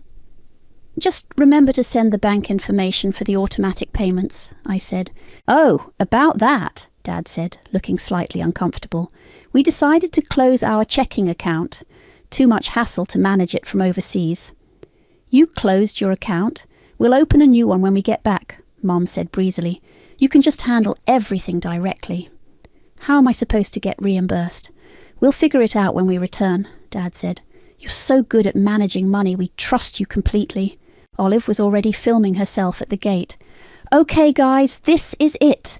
The beginning of our family's spiritual transformation. I'm literally shaking with excitement." The boarding announcement came over the intercom. "First-class passengers first." "That's us," Mum said, gathering her things. "First class? We decided to upgrade," Dad explained. "If we're going to do this journey, we might as well do it right." "With what money?" "The GoFundMe exceeded our expectations," Olive said, not looking up from her phone. "We raised almost $8,000. $8,000 that could have gone toward your mortgage." "Lexis," Mom said firmly, "we've been over this. You're handling the mortgage. The travel fund is separate." They started moving toward the boarding line. I followed, my stomach churning. "Have you thought about what happens if you decide to extend the trip?" I asked. "We'll cross that bridge when we come to it," Dad said. "But what if—" "Lexis, stop worrying," Mom interrupted. "Everything will work out. It always does. Because I make it work out. Exactly. See? You've got this handled." They reached the gate agent. Olive was still filming, narrating their departure for her followers. "This is so emotional," she was saying to her phone, "leaving everything behind to find our true selves.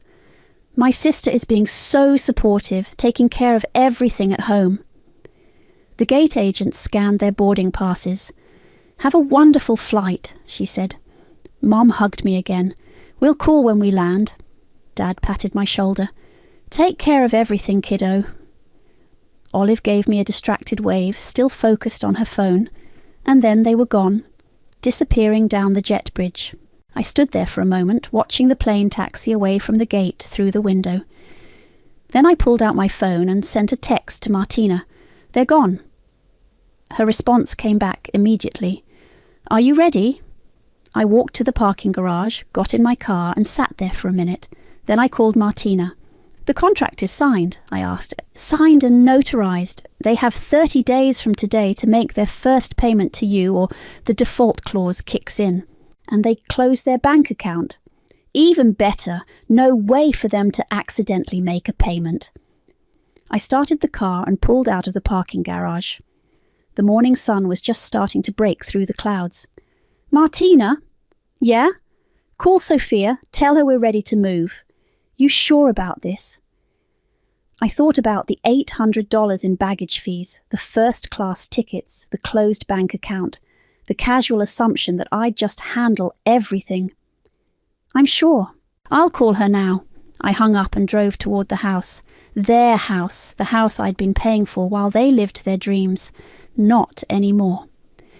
Sophia arrived at the house 3 days later with a clipboard and the kind of energy that made things happen fast. Market's absolutely insane right now, she said, walking through the front door like she owned the place. Houses are selling in days, not weeks. Cash offers above asking price. I followed her through the living room, watching her take notes on everything from the crown moulding to the hardwood floors. What kind of timeline are we looking at? I asked. If we price it right and stage it properly, 2 weeks, maybe 3? That fast? Honey, I sold a house last week that had 5 offers within 6 hours of listing. She stopped in the kitchen and ran her hand along the granite countertops. This place has good bones, great neighborhood.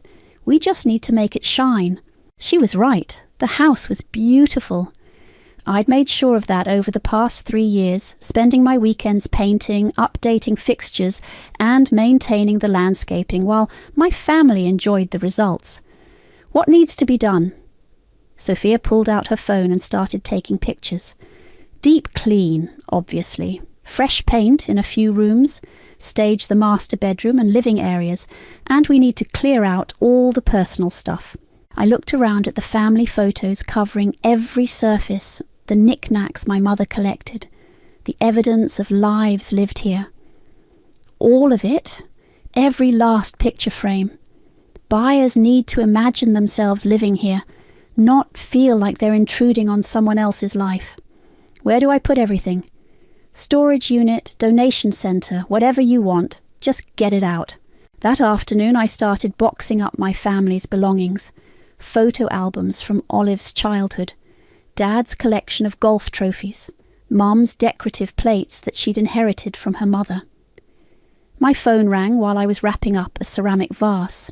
How's Thailand? I answered. Lexis! Oh my God, it's incredible here. Olive's voice came through crystal clear. The hotel is amazing. I'm getting such good content. Look, I'm sending you a video. My phone buzzed with a notification. The video showed Olive in an infinity pool overlooking a tropical beach, cocktail in hand.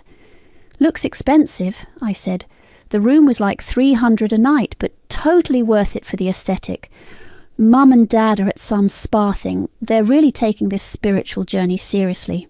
Good for them. Oh, and I met this photographer who wants to do a whole shoot with me tomorrow. He usually charges like $2,000, but he's giving me a discount because he loves my vibe. $2,000?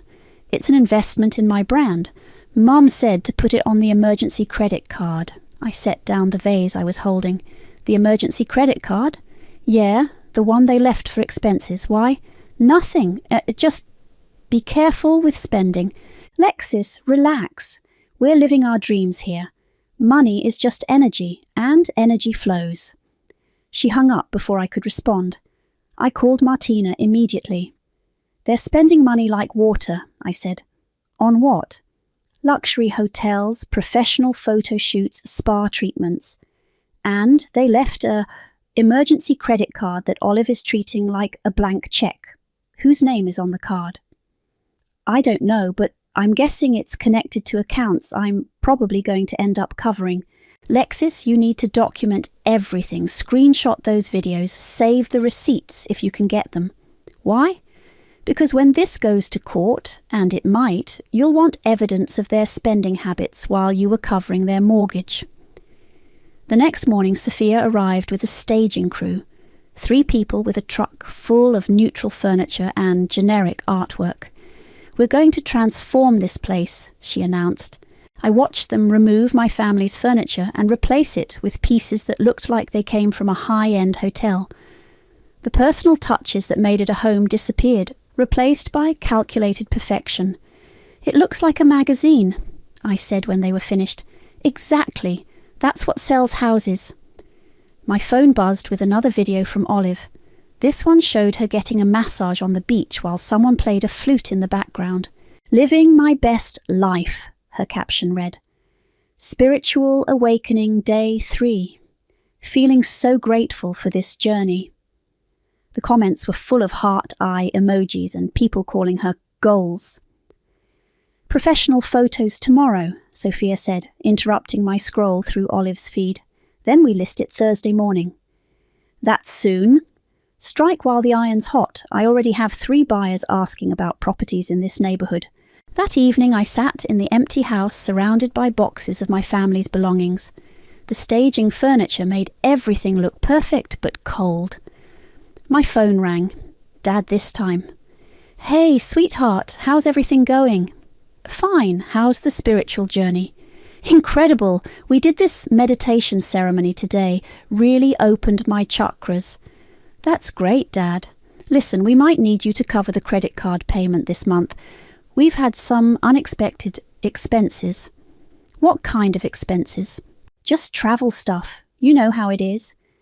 I looked around the staged house, at the boxes of their belongings, at the real estate contract sitting on the kitchen counter. "Sure, Dad, I'll handle it." "You're the best, kiddo. Don't know what we'd do without you." After he hung up, I called the storage facility and arranged for pickup of the boxes. 3 months paid in advance, I told them. After that, if no one claims the contents, you can auction them off. "Standard procedure," the guy said, "happens more often than you'd think." Thursday morning, the house went live on the market. By noon, Sophia was calling with the first showing request. "Told you," she said, "this market is crazy." By Friday, we had 3 offers, all cash, all above asking price. Jerome's offer was the highest, and he wanted to close in 2 weeks. "Done," I told Sophia. "You sure? We might get more offers over the weekend." "I'm sure." That night, I calculated the numbers. After paying off the mortgage and covering the realtor fees, I'd clear almost $200,000. Enough to buy my own place, cash. For the first time in 3 years, I was going to be free. 6 months later, I was sitting in my new condo's kitchen, drinking coffee and watching the sunrise through floor-to-ceiling windows I actually owned. No mortgage, no roommates, no family emergencies draining my bank account every month. The silence was incredible. My phone buzzed with a text from Martina. "Coffee later. Want to hear how the free life is treating you?" "Can't. Viewing 3 more condos today," I texted back. "I thought you already bought one." "I did. Looking at investment properties now." It was true. For the first time in my adult life, I had money to invest instead of just survive. The house sale had netted me enough to buy my condo outright and still have a substantial amount left over. My laptop chimed with a notification. Another Instagram post from Olive. She was in Bali now, posing in front of some temple with the caption, "Month 6 of our spiritual transformation, finding my true self, one sunset at a time." The comments were getting fewer, I noticed. Her follower count had actually dropped since the trip started. Apparently, endless vacation content got old after a while. My phone rang. Sophia. "How's the new place?" she asked. "Perfect. Quiet." "Good for you. Listen, I wanted to give you a heads up. Jerome and his family are completely settled in the house. They love it. Did some renovations, painted the kids' rooms. It's really become their home." "That's great. Any word from your family?" "Radio silence mostly, except for Olive's social media posts. They don't know yet. They haven't asked about the house specifically. I think they assume everything is just handled. What happens when they come back? I sipped my coffee and watched a jogger pass by on the street below. I guess we'll find out. That afternoon, I met with another real estate agent about a duplex in an up-and-coming neighbourhood. The numbers worked perfectly. I could rent both units and cover all expenses while building equity. You're in a great position, the agent said as we walked through the property. Cash buyers have all the power in this market. It's a nice change. My phone buzzed during the showing, a video call from Mum. I should take this, I told the agent. Lexis! Mum's face appeared on screen, tanned and relaxed. Behind her I could see what looked like a resort pool. How are you, honey? I'm good. How's the spiritual journey? Incredible. We're in Indonesia now. Your father has really connected with the meditation practices here. Dad's voice came from off-camera. Tell her about the shaman. Oh yes, we met this amazing shaman who's been guiding us through some deep healing work. It's been so transformative. That sounds wonderful. The only thing is, it's been more expensive than we anticipated. These authentic spiritual experiences don't come cheap. Here it comes, I thought. How much more expensive? Well, we've had to extend our stay here. The shaman says we're on the verge of a major breakthrough, but we need more time. How much more time? Maybe another 6 months. The thing is, we've maxed out the credit cards, and we were hoping you want me to send you money. Just enough to complete this phase of our journey. It would be such a shame to come home before we've fully transformed. I looked around the duplex I was considering buying. Cash, no debt, no family obligations. How much do you need? Maybe 10,000, 15 at the most. That's a lot of money, Mom. I know, but think of it as an investment in our family's spiritual growth. When we come back, we'll be completely different people. When are you planning to come back? That's the beautiful thing about this journey. We're letting the universe guide us. No rigid timelines, no artificial constraints. What about the house? What about it? The mortgage payments, the utilities, the maintenance. Oh, you're handling all that, right? You're so good at managing those details. I walked to the duplex window and looked out at the street. A young family was walking by, the parents pushing a stroller while their toddler ran ahead. Mom, I need to ask you something. Of course, honey. When you come back, where exactly are you planning to live? She laughed. In our house, of course. Where else would we live? And you're sure the house will be available? Lexis, what kind of question is that? Of course it'll be available. It's our house. Right, your house. Is everything okay? You sound strange. Everything's fine. I just wanted to make sure we were on the same page. Well, of course we are. You're taking care of everything there. And we're taking care of our spiritual growth here. It's perfect. Perfect, I repeated. So, about that money, I'll think about it. Oh, thank you, honey. I knew we could count on you. After she hung up, I stood in the empty duplex for a long time. The agent was waiting patiently, probably used to buyers who needed time to process big decisions. Everything all right? She asked. Yeah, just family stuff. The offer still stands if you're interested. I looked around the property one more time. 2 units, both rentable, in a neighbourhood that was only going to get more valuable. I'll take it. That evening I was signing paperwork for the duplex when my phone buzzed with a text from an unknown number. Hi, this is Jerome. We got your number from Sophia. Just wanted to thank you again for selling us the house. Our kids love their new rooms, and my wife has started a garden in the backyard. We're really grateful. I stared at the message for a long time before responding. I'm so glad you're happy there. Enjoy your new home. We will. Thanks for making our dream come true. I set the phone down and finished signing the purchase agreement for the duplex. 2 properties owned outright. No debt. No family members treating me like an ATM. My phone buzzed again. Another Instagram post from Olive. This one was a selfie with the caption, plot twist, decided to stay in Bali indefinitely. Sometimes the universe has bigger plans than you imagined. The comments were mostly supportive, but I noticed several people asking about her family back home. One comment caught my attention. "What about your parents' house? Who's taking care of everything?" Olive had hearted the comment but hadn't responded. I screenshot the post and sent it to Martina with a message. "Looks like they're not coming back anytime soon." Her response was immediate. "Are you ready for the conversation?" I looked around my new condo, at the investment property paperwork on my table, at the life I'd finally built for myself. Almost. The call came on a Tuesday morning while I was reviewing rental applications for my duplex. Mum's contact photo lit up my phone screen, a selfie from some beach in Thailand. "Lexis, guess what?" "What?" "We're coming home tomorrow." I nearly dropped my coffee. "Tomorrow?" "I know it's short notice, but we found these amazing last-minute flights. The universe is calling us back." "I thought you were staying indefinitely." "Plans change, honey. Olive had some kind of falling out with her Bali crowd, and your father is homesick. Plus, we're completely out of money." Of course they were.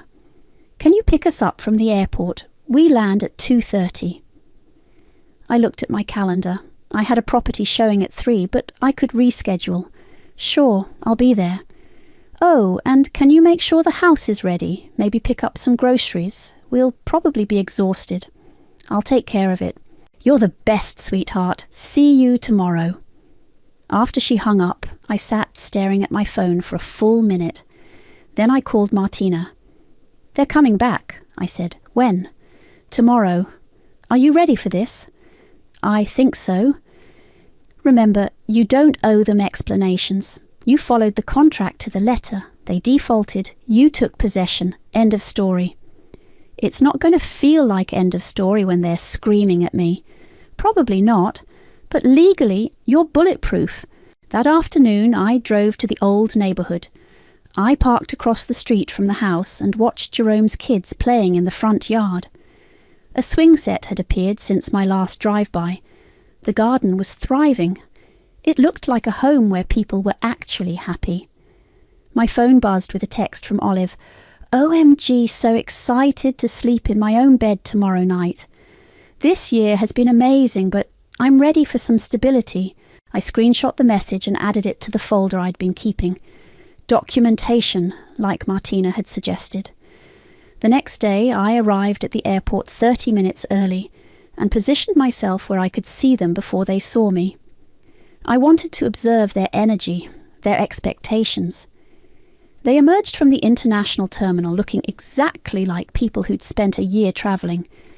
Tanned, relaxed, and loaded down with souvenirs. Olive was already filming herself. "And we're back," she announced to her phone. 1 year later, completely transformed and ready for the next chapter. Mum spotted me first and waved enthusiastically. "Lexis!" The reunion was all hugs and excited chatter about their adventures.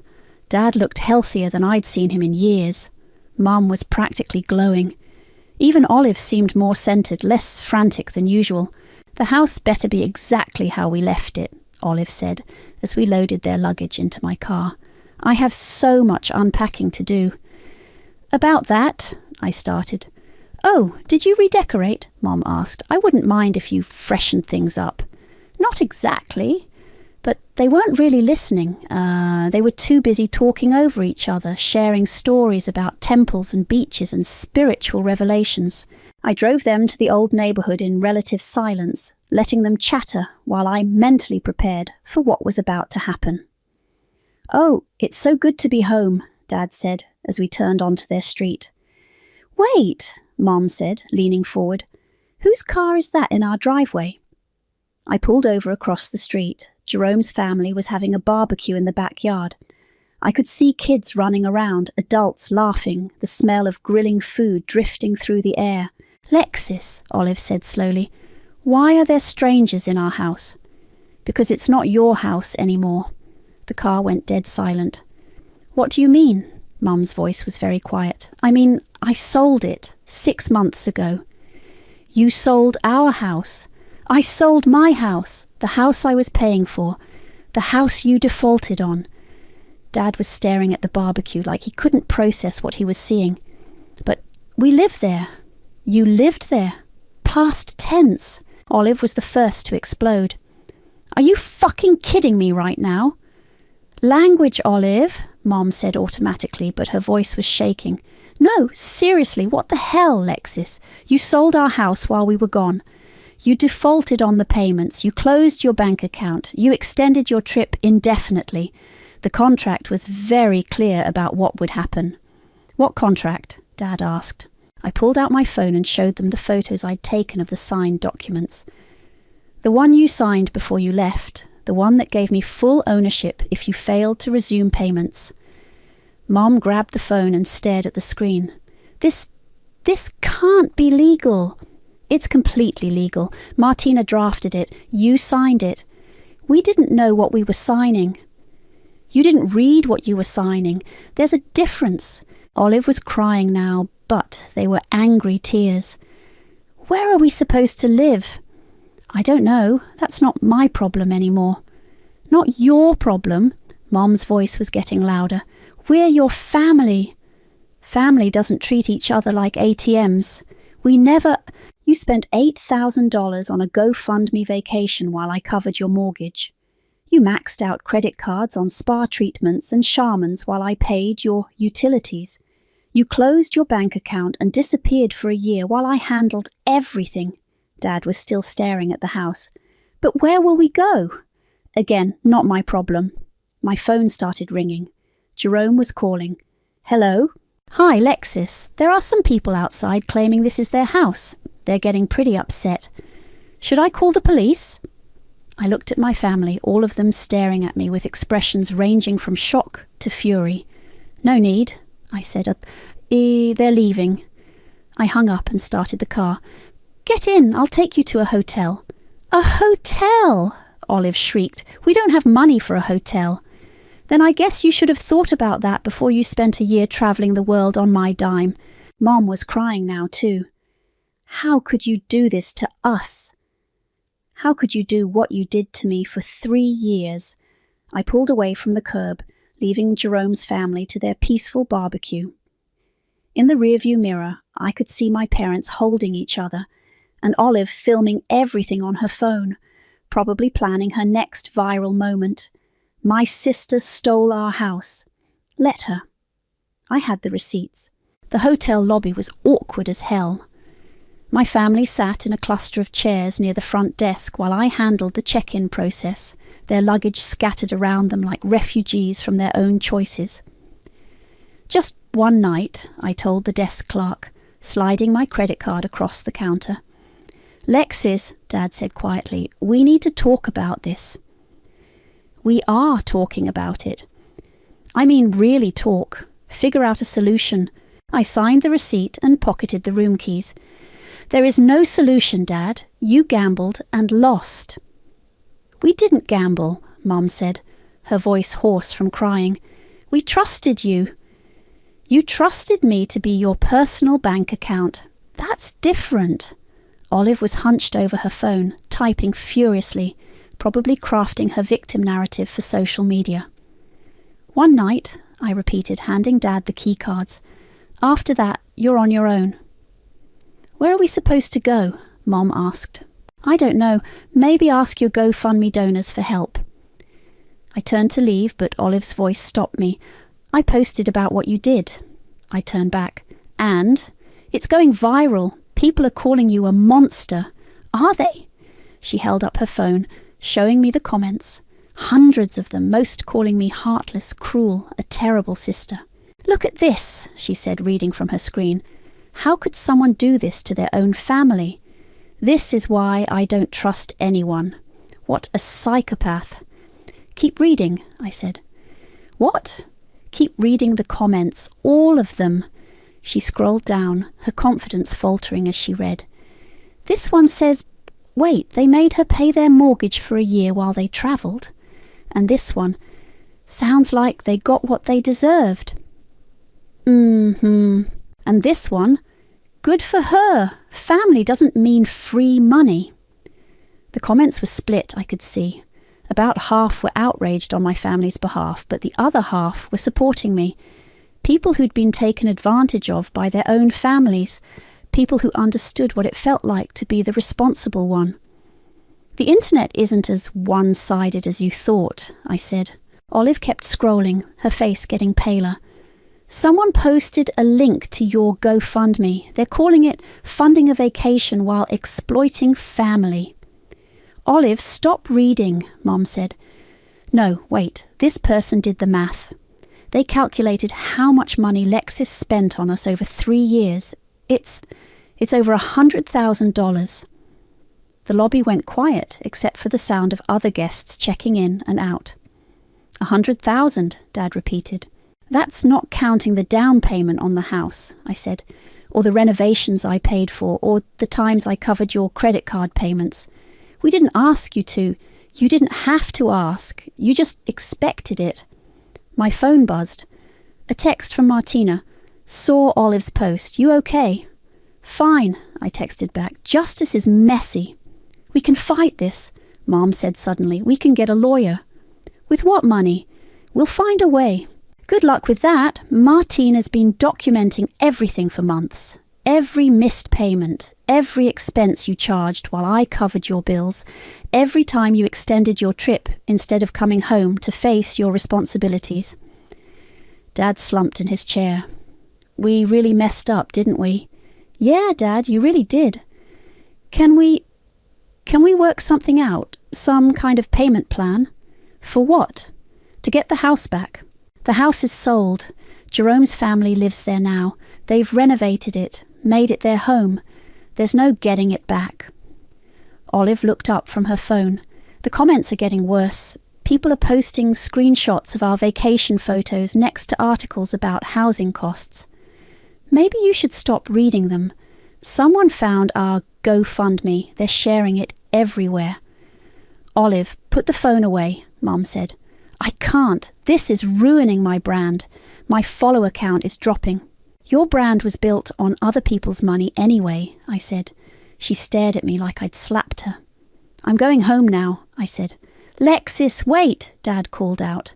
I stopped but didn't turn around. Are we still family? I thought about that question, about what family meant, about whether shared DNA obligated me to endless financial sacrifice, about whether love meant enabling destructive behaviour. I don't know, Dad. That's up to you. What do you mean? I mean, if you want to rebuild a relationship with me, it starts with taking responsibility for your choices. All of them. And if we do that, then maybe we can talk. But the ATM is permanently closed. I walked toward the hotel exit, but Mom's voice followed me. We're sorry, Lexis. We really are. I stopped at the door and looked back at them. 3 people who'd spent a year living their dreams while I paid for their reality. I know you are, I said, but sorry doesn't pay the bills. Outside, I sat in my car for a few minutes before driving home. My phone kept buzzing with notifications, friend requests, messages from strangers, interview requests from podcasters who wanted to hear my side of the story. I turned off the notifications and drove to my condo. My home. The place I'd bought with money I'd earned and saved instead of giving away. The sunset was beautiful from my living room window. No one was going to call asking me to cover their rent. No one was going to guilt me into paying for their mistakes. For the first time in my adult life, I was truly free. My phone rang. Martina. How'd it go? About as well as expected. Any regrets? I looked around my peaceful home at the investment property documents on my table, at the life I'd finally built for myself. Just one. What's that? I should have done it sooner. Sometimes karma needs a little push, and sometimes you have to live with the echo, but some echoes are worth it. He'll never know you. Those 4 words shattered my world 10 years ago, and I still hear them echoing in my head every single day. My name is Francesca, and I need to tell you what my family did to me, because what I'm about to do to them in return will make headlines. It started with tears, Nadine, my older sister, sobbing at our family dinner table while Mom rubbed her shoulders like she was consoling a grieving widow. The doctors say it's impossible, Nadine choked out between sobs. My eggs are just gone. We've tried everything, Frankie. Everything. I set down my fork, my stomach churning. At 24, I was the baby of the family, still living at home, still trying to figure out my life. Nadine had always been the golden child, successful, married to Serenity, living in their perfect house with their perfect careers. There has to be something, I said softly. Mom's eyes locked onto mine with laser precision. Actually, there is. The room went dead silent. Even Dad stopped chewing. Surrogacy, Mom continued, her voice taking on that tone she used when she'd already made a decision for everyone else. Nadine could use a donor egg, but she'd need someone to carry the baby, someone we trust, someone family. My blood turned to ice water. Mom, you can't be serious. Why not? Nadine's tears had magically dried up. You're young, healthy.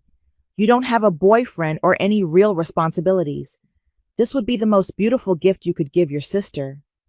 I have a job. At that little law office? Mom waved her hand dismissively. Francesca, this is about family. This is about giving Nadine the one thing she's always wanted. Dad finally spoke up, but not to defend me. It would mean everything to us, sweetheart. To all of us. The pressure was suffocating. 3 pairs of eyes staring at me, waiting. I felt like a cornered animal. I need to think about it, I whispered. Of course, Nadine said, reaching across the table to squeeze my hand. But don't think too long.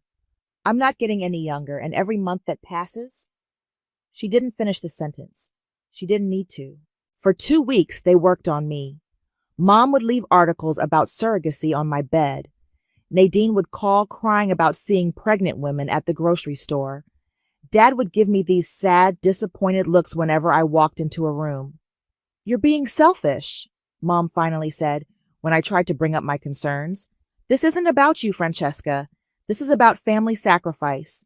This is about love. So I said yes. God help me. I said yes. The pregnancy was a nightmare from day one.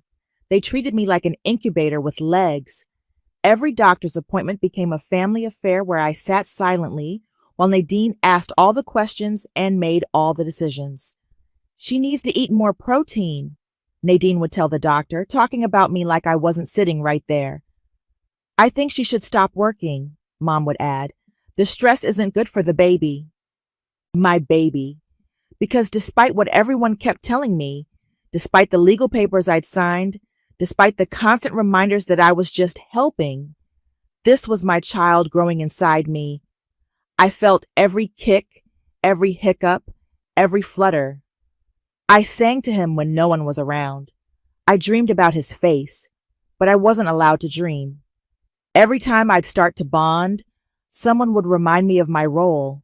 You're doing such a wonderful thing, Serenity would say, patting my enormous belly. Nadine's going to be such an amazing mother. The labor lasted 18 hours. 18 hours of agony while Nadine paced the room like an expectant father, and Mom barked orders at the nurses. When my son finally arrived, screaming and perfect and beautiful, they placed him on my chest for exactly 30 seconds before Nadine swooped in. My baby, she whispered, tears streaming down her face. My perfect baby boy. I reached out with shaking hands. Can I? You need to rest, Mom said firmly, physically blocking my view as Nadine cradled him. Your role is complete, Francesca. You did, beautifully. That's when Nadine looked at me over our son's tiny head, her eyes cold as winter. He'll never know you, she said quietly, so only I could hear. It's better this way. I never held him again, the first sign. Something was wrong came 3 days after I got home from the hospital. I called Nadine to ask how Ethan was doing. Yes, they'd named him without consulting me, and the phone rang straight to voicemail. Hi, you've reached Nadine. Leave a message and I'll get back to you when I can. I left a message, then another the next day, then another. She never called back. Maybe she's just overwhelmed, I told myself, sitting in my childhood bedroom with my breast still aching from the milk that had nowhere to go. New mom and all. But when I called Mom, her voice was different, distant. Francesca, honey, you need to give them space. They're bonding as a family. I just want to know how he's doing. Is he eating okay? Sleeping? He's fine. Nadine has everything under control. Can I come see him? Just for a few minutes? The pause stretched so long I thought the call had dropped. I don't think that's a good idea right now. My hands started shaking. What do you mean? You need to focus on healing, on moving forward. The baby is where he belongs. His name is Ethan, I whispered. I have to go, sweetheart. Take care of yourself. The line went dead. I drove to Nadine's house that afternoon. My body was still wrecked from delivery, but I had to see him. I had to make sure he was okay. Serenity answered the door and her face went white when she saw me. Francesca, hi. What are you doing here? I want to see Ethan. Oh. She glanced nervously over her shoulder. Now isn't really a good time.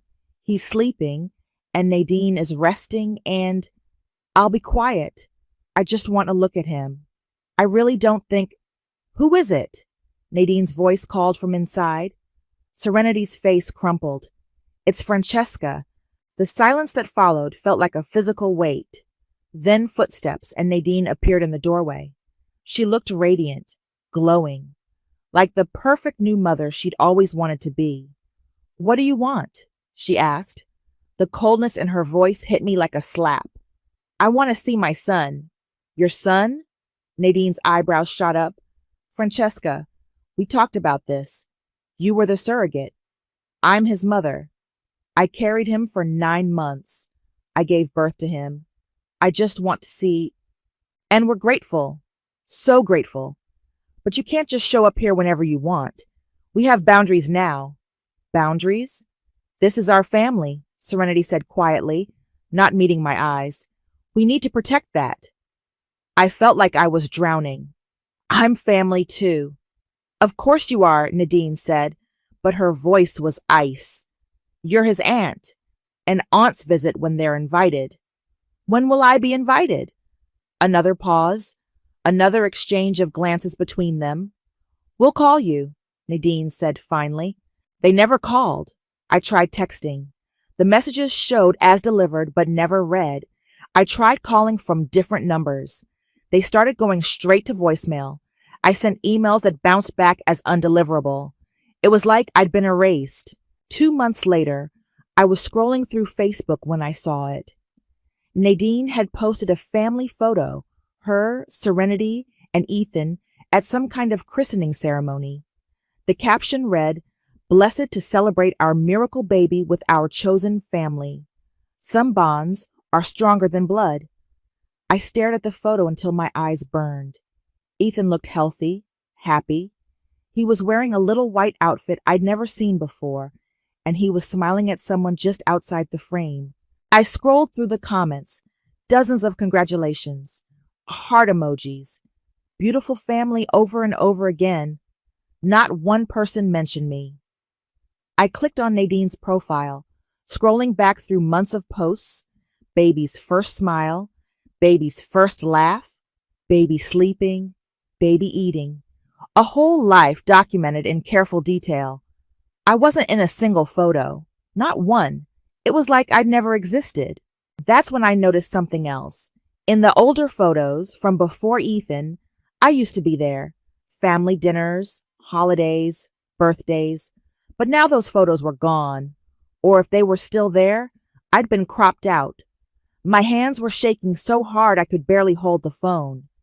I called Mom. Hi, Mom. I was just looking at Nadine's Facebook and... Francesca, we've talked about this. You need to move on. Move on? From what? From my son? From this obsession? It's not healthy.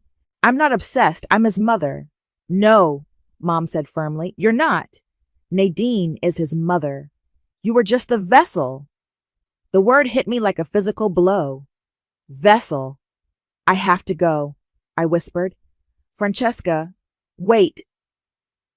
I hung up and sat in the silence of my room, staring at the walls that suddenly felt like they were closing in.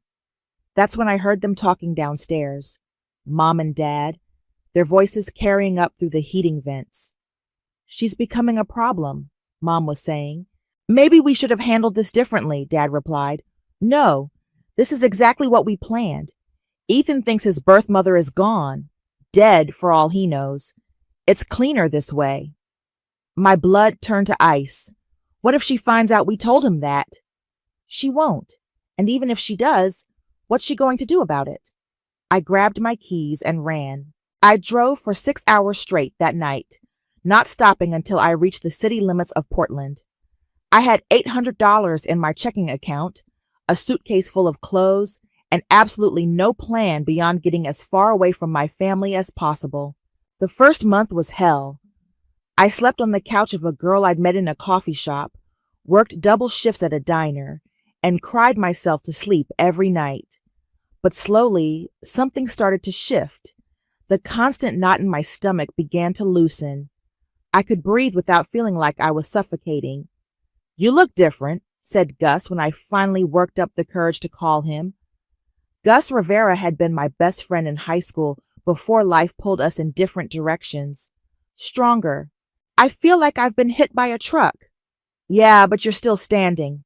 That counts for something. He drove up from Sacramento to see me, and we spent the weekend walking around the city while I told him everything. Gus was one of those people who listened without trying to fix things, which was exactly what I needed. Your family is seriously messed up, he said as we sat by the river. Like therapy for generations messed up. I keep thinking I should go back, try to work things out. For what? So they can treat you like garbage again. He's my son, Gus. I know, but right now, you need to take care of yourself. You can't save anyone else if you're drowning. He was right. I threw myself into building a new life. I got a job as a paralegal at a small firm downtown. The work was demanding but satisfying, helping people navigate legal problems, researching cases, organizing evidence. I was good at it. I also started going to a support group for women who'd lost children. It wasn't exactly my situation, but grief was grief, and these women understood the hollow ache that never quite went away. The hardest part, said Maria, a woman whose daughter had been stillborn, is that the world expects you to just move on. Like you can flip a switch and stop being a mother. But you don't stop, added Sarah, whose ex-husband had kidnapped their son. You just learn to carry it differently. I carried it differently. I got stronger. I got smarter. I started taking night classes in legal studies. I moved into my own apartment. I adopted a cat named Justice. Yes, I know how that sounds, but she was a scrappy little thing who'd been abandoned, and we understood each other. 2 years in, my boss invited me to the firm's holiday party. I almost didn't go.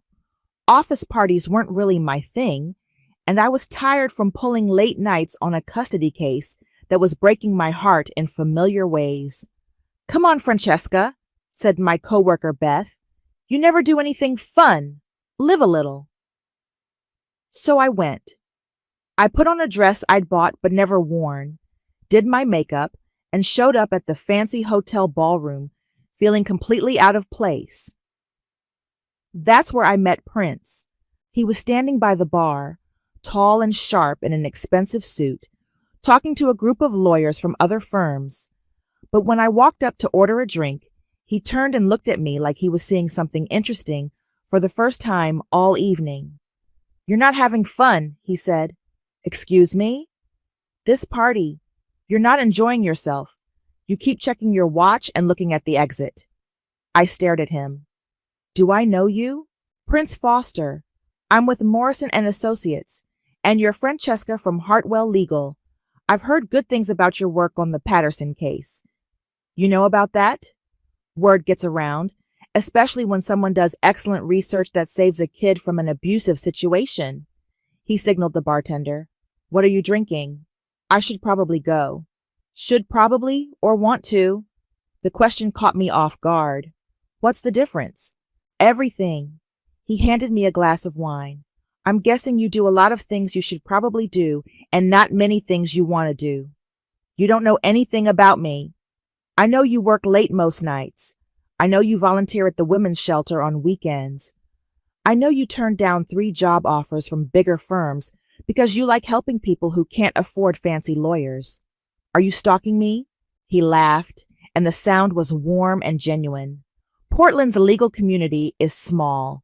People talk, especially about someone who's as good at this work as you are. I'm not that good. See? There you go again, deflecting compliments, minimizing your achievements. Why do you do that? I took a sip of wine, studying his face. He had kind eyes, but there was something sharp underneath. Calculating. Like he was always thinking 3 moves ahead. Maybe because the last time I trusted people to have my best interest at heart, they destroyed my life. The words slipped out before I could stop them. Prince's expression shifted, becoming more serious. Want to talk about it? Not particularly. Fair enough. Want to dance instead? I almost said no. Almost made an excuse and left. But something about the way he was looking at me, not with pity or curiosity, but with genuine interest, made me nod. We danced to 3 songs. He was a good dancer, confident, but not pushy. And when the music slowed down, he didn't try to pull me closer or make it weird. Can I take you to dinner sometime? He asked as the song ended. Why? Because I think you're interesting, and because I have a feeling there's a lot more to your story. I looked at him for a long moment. There is, and most of it isn't pretty. The best stories never are. That's when my phone buzzed, a text from an unknown number. I opened it and nearly dropped my phone. It was a photo of a birthday card, clearly drawn by a child. Stick figures and crayon hearts with "Happy Birthday, Mommy" written in shaky letters across the top. At the bottom, in that same childish handwriting, "A secret for you." My hands started shaking. Francesca, what's wrong? I looked up at Prince, my heart hammering against my ribs. I think, I whispered, I'm about to need a very good lawyer. Prince drove me home that night. I sat in the passenger seat of his BMW, staring at that birthday card photo on my phone screen until my eyes burned. Tell me, he said quietly as we pulled up to my apartment building. So I did. Everything. The surrogacy, the betrayal, the way they'd erased me from Ethan's life. Prince listened without interrupting, his hands gripping the steering wheel tighter with every detail. When I finished, the car was silent except for the sound of rain hitting the windshield. They told him you were dead, Prince said finally. His voice was deadly calm. That's what it sounded like. And now he's sending you birthday cards in secret. I nodded, not trusting my voice. Prince turned to look at me, and there was something in his eyes I'd never seen before. Cold fury, barely contained. Francesca, what they did to you isn't just morally reprehensible, it's legally actionable. What do you mean? I mean, we can fight this. We can get you visitation rights, maybe more. They have money, lawyers. I'm nobody. You're his biological mother. That means something in court, regardless of what papers you signed. I shook my head. I can't go through that again. The fighting, the lawyers, watching them tear me apart. They won't tear you apart. Not if I'm representing you. The certainty in his voice made me look up. Prince, you barely know me. I know enough. I know you're strong as hell, even if you don't see it. I know you've been surviving on your own for 3 years after your family destroyed you. And I know that little boy is sending you secret birthday cards, which means part of him knows the truth. My phone buzzed again. Another text from the same unknown number. This time it was a photo of a school art project, a family tree with stick figures. At the bottom, in that same childish handwriting, my real mommy, with an arrow pointing to an empty space.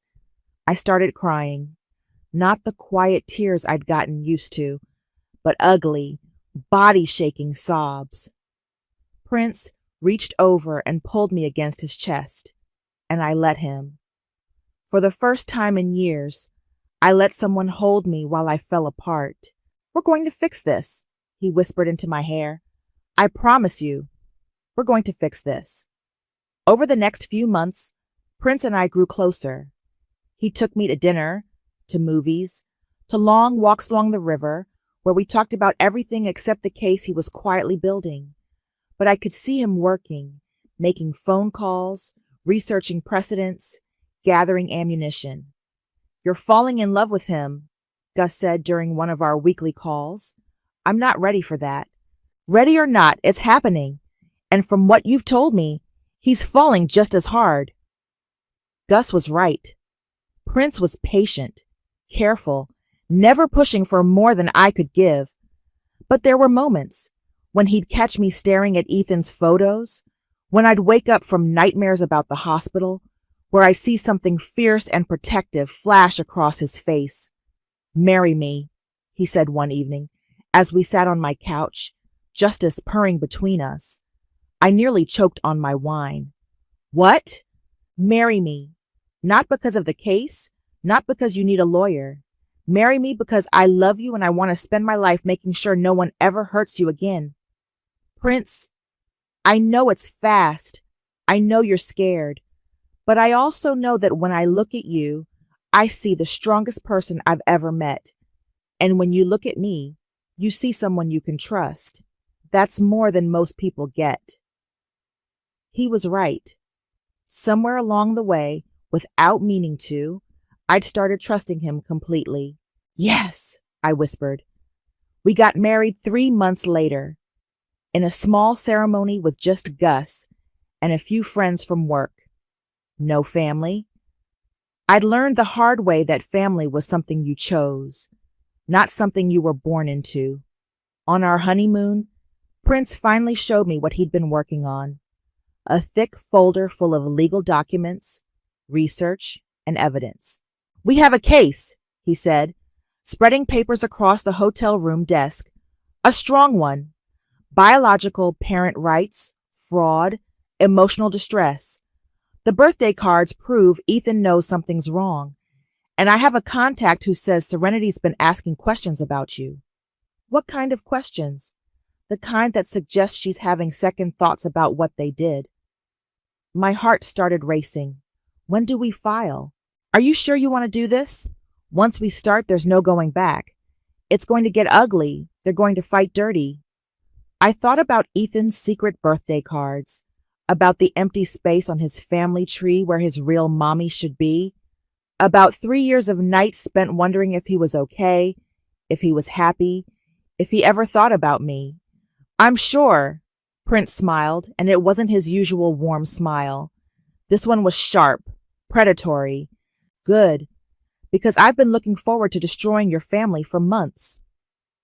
2 weeks later, we served the papers. Prince insisted on having them delivered personally during Nadine and Serenity's anniversary dinner at the city's most expensive restaurant. My phone rang an hour later. Mom's number. "Francesca Marie, what the hell do you think you're doing?" "Getting my son back." "He's not your son. How many times do we have to tell you?" "Actually, Mom, according to the DNA test we had done with a sample from his pediatrician's office, he's 100% my son. Funny how biology works." The silence stretched so long I thought she'd hung up. "You can't win this," she said finally. "We'll bury you in legal fees. We'll drag every mistake you've ever made through the courts. You'll what? Tell everyone how you manipulated your own daughter into giving birth and then convinced her child she was dead? Good luck with that. Francesca. Oh, and Mom, you might want to ask Nadine how she's planning to explain those forged documents to the judge, the ones where she claimed I died in a car accident." I hung up and looked at Prince, who was grinning like a shark. "How did that feel?" he asked. "Like the first day of the rest of my life. My phone buzzed with a text from the same unknown number as always. I heard Mommy and Mama fighting about you. Are you really my first mommy? Can I meet you? I showed Prince the message, my hands shaking. Game time, he said softly. The war room Prince, set up in our home office, looked like something out of a legal thriller. Whiteboards covered with timelines, evidence photos pinned to corkboards, and stacks of depositions that grew taller every day. They hired Blackstone and Associates, Prince said, tossing a thick envelope onto the desk. $300 an hour sharks who specialize in making people disappear. Can they make this go away? Not a chance. But they're going to try to make you look unstable, obsessed, unfit. They've already started digging into your past. I picked up the envelope and pulled out a private investigator's report with my name on it. Photos of me at the support group, at the women's shelter, even grocery shopping. The invasion felt like being violated all over again. They're watching me. They're desperate, which means we're winning. Prince's phone rang. He glanced at the caller ID and his expression darkened. It's Marcus Blackstone himself. This should be interesting. He put it on speaker. Prince Foster. Foster, Marcus Blackstone, I think we need to talk. About what? About how we can resolve the situation without destroying two families and traumatizing a child. I grabbed Prince's arm, shaking my head, but he held up a finger. I'm listening. My clients are prepared to offer supervised visitation, 1 afternoon a month, with a court-appointed supervisor present. In exchange, your client drops all other claims and signs a comprehensive NDA. 1 afternoon a month? Prince's voice was ice. For a biological mother who was defrauded out of her parental rights? Your client signed away those rights voluntarily. Under false pretenses and emotional duress. We have documentation proving your clients plan to cut her out from day one. Alleged documentation. Sworn affidavits from witnesses, Marcus, including one from your client's own wife. The silence on the other end stretched for 10 seconds. Serenity hasn't agreed to testify against her family. Want to bet? Another pause. What do you want, Foster? Full custody evaluation. Unsupervised visitation pending the outcome. And your client stopped telling that boy his biological mother is dead. Absolutely not. Then we'll see you in court. Prince hung up and immediately dialed another number. Gus, it's Prince. We need that evidence package now. While Prince coordinated with Gus, I stared at the PI photos scattered across the desk. In one, I was coming out of therapy. In another, I was crying in my car after a particularly hard day. They'd been documenting my pain like it was evidence of my instability. They're going to use all of this against me, I said, when Prince got off the phone. Let them try. You know what those photos actually show? A woman who sought help when she needed it. A woman who volunteers her time helping other people. A woman who's built a stable, productive life despite being traumatized by her own family. What if the judge doesn't see it that way? Then the judge is an idiot and will appeal. The doorbell rang. Prince went to answer it and came back with Gus, who was carrying a manila envelope and wearing the biggest grin I'd seen from him in years. Please tell me you have good news, I said. Better than good. Gus sat down and pulled out a stack of printed emails. Remember my friend Kelly who works at the private school Ethan attends? The one who sent the photo? That's her. Well, she's been keeping her ears open, and last week she overheard something interesting. Serenity was in the principal's office, asking about changing Ethan's emergency contact information. Prince leaned forward. What kind of changes? She wanted to add you, Francesca, as his biological mother. My heart stopped. What? Gets better. Kelly heard Serenity on the phone afterward, crying. She was talking to someone about how guilty she felt, how wrong this whole thing was, how Ethan deserves to know the truth. Prince was already reaching for his phone. We need to get Serenity on record before Nadine shuts her down. Already handled. Gus pulled out a small recording device. Kelly's been friends with Serenity since college. She agreed to wear a wire during their coffee date yesterday. He pressed play. Serenity's voice filled the room, shaky and emotional. I can't do this anymore, Kelly. That little boy asks about his first mommy every single day. He draws pictures of her. He writes her letters that he hides under his mattress. What does Nadine say? Nadine says he'll get over it. That kid's resilient. But he's not getting over it. He's getting worse. And now there's this lawsuit. And I know Francesca has every right to see him. But Nadine's talking about moving to Canada to avoid the courts. Canada. She's already looked into it. Says we can claim I got a job offer in Toronto, take Ethan, and disappear. She thinks if we're gone long enough, Francesca will give up. My blood turned to ice. They're going to run. Prince was already on his feet, grabbing his jacket. Not if I file an emergency motion first.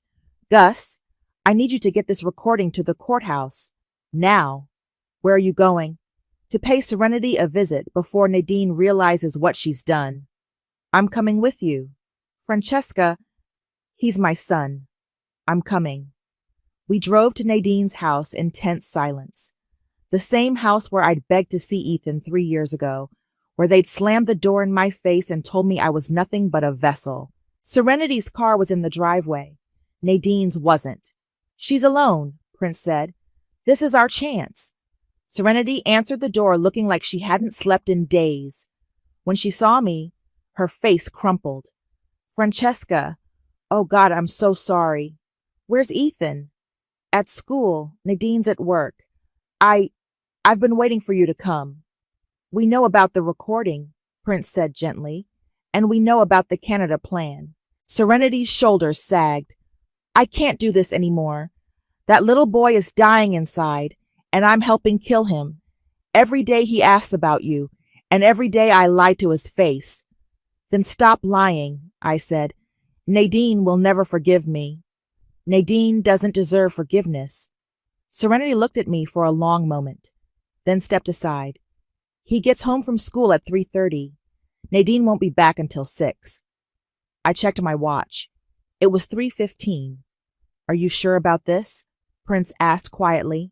Before I could answer, we heard the school bus rumbling down the street. That's him, Serenity whispered. Through the window, I watched a 10-year-old boy hop off the bus and start walking up the driveway. He had my eyes, my stubborn chin, my wild curly hair that never stayed where it was supposed to. My son, walking toward me for the first time in 10 years. Mama Serenity, he called out as he reached the front door. Why are there people here? Serenity looked at me, tears streaming down her face. Ethan, she said softly, there's someone I'd like you to meet.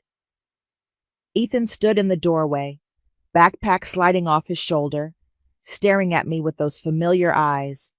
For a moment, nobody moved. Nobody breathed. Are you her? He whispered. Are you my first mommy? The words hit me like a physical blow. I knelt down to his eye level, my hands shaking. Yes, sweetheart. I'm Francesca. I knew it. His voice was so quiet I almost missed it. I drew you pictures. Mama Nadine said you were gone forever, but I knew you weren't really gone. Ethan, Serenity said gently, why don't you come inside? We need to talk. But Ethan was already moving toward me, dropping his backpack, his small hands reaching out to touch my face like he was making sure I was real. You look like me, he said, wonder in his voice. You look like me too. Are you going to disappear again? The question broke my heart. I'm going to try very hard not to. Ethan, Serenity's voice was strained. Your mom, Nadine, she doesn't know about this. We need to be careful. I don't care, Ethan said, still staring at me. I've been waiting my whole life to meet you. Prince stepped forward carefully. Hey, buddy. I'm Prince. I'm married to Francesca. Are you my stepdad? The innocent question made Prince's eyes go soft. I'd like to be, if that's okay with you. Do you know why everyone lied to me? Prince and I exchanged glances. How do you explain betrayal and manipulation to a 10-year-old? Sometimes adults make bad decisions when they're scared, I said finally. They thought it would be easier if you didn't know about me. But it wasn't easier. It was harder. I always felt like something was missing. Serenity was crying openly now. Ethan, I'm so sorry. We should have told you the truth from the beginning. Why didn't you?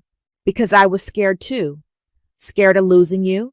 Scared of making Nadine angry, but that was wrong. Ethan looked between all of us, processing. Are you going to take me away from Mama Nadine and Mama Serenity? No, baby, I said quickly. I just want to be part of your life. I want to know you. Good, because I love them too, even though they lied, but I want to know you more. That's when we heard the car in the driveway. Serenity went white. She's early. Oh God, she's early. Ethan, Prince said urgently, we need you to go to your room for a few minutes, okay? The adults need to talk. Is Mama Nadine going to be mad? Probably, I said honestly, but that's not your fault, and it's not your problem to fix. Ethan nodded solemnly and headed for the stairs, but he turned back at the last second. Francesca, will I see you again? I promise. The front door slammed open before he reached the top of the stairs. Serenity, whose car is... Nadine stopped dead when she saw me. The color drained from her face, then flooded back in a wave of rage. What the hell is she doing in my house? Nadine, Serenity started, but Nadine cut her off. Get out! Get out right now before I call the police. Actually, Prince said calmly, pulling out his phone, I already called them to report an attempted kidnapping. What are you talking about? Canada, Nadine. We know about your plan to flee the country with Ethan. Nadine's face went through several expressions before settling on cold fury. You have no proof of that. We have recordings. We have documentation. We have your wife's testimony. Nadine spun to face Serenity. You betrayed me. I couldn't lie to him anymore, Serenity said quietly. Look at him, Nadine. Really look at him. He's been dying inside, and we've been letting it happen. He's fine. He's happy. He has everything he needs. Except his mother, I said. I'm his mother. You're one of his mothers, but I'm the one who carried him, who gave birth to him, who's been grieving him for 10 years while you told him I was dead. Because it was better that way. Better for who? For him or for you? Nadine's mask finally slipped completely. For all of us. You were nothing, Francesca. A broke, pathetic girl with no future. I gave him everything. A beautiful home, the best schools, opportunities you could never provide. And I gave him life. You gave him genetics, that's all. Mama Nadine. Ethan's small voice came from the top of the stairs. Why are you yelling? The room went silent. Ethan was sitting on the top step, still in his school clothes, looking down at all of us with confusion and hurt in his eyes. Come here, baby, Nadine said, her voice instantly gentling. Come to Mama. But Ethan didn't move. Why did you tell me she was dead? Nadine's face went white again. Ethan, I heard you. You said Francesca was nothing, but she's not nothing. She's my first mommy, and you lied to me about her. I was protecting you. From what? From knowing where I came from? From knowing why I look different from you and Mama Serenity? From knowing why I always felt like something was missing? The 10-year-old's words hung in the air like an accusation. Ethan, go to your room, Nadine said sharply. No.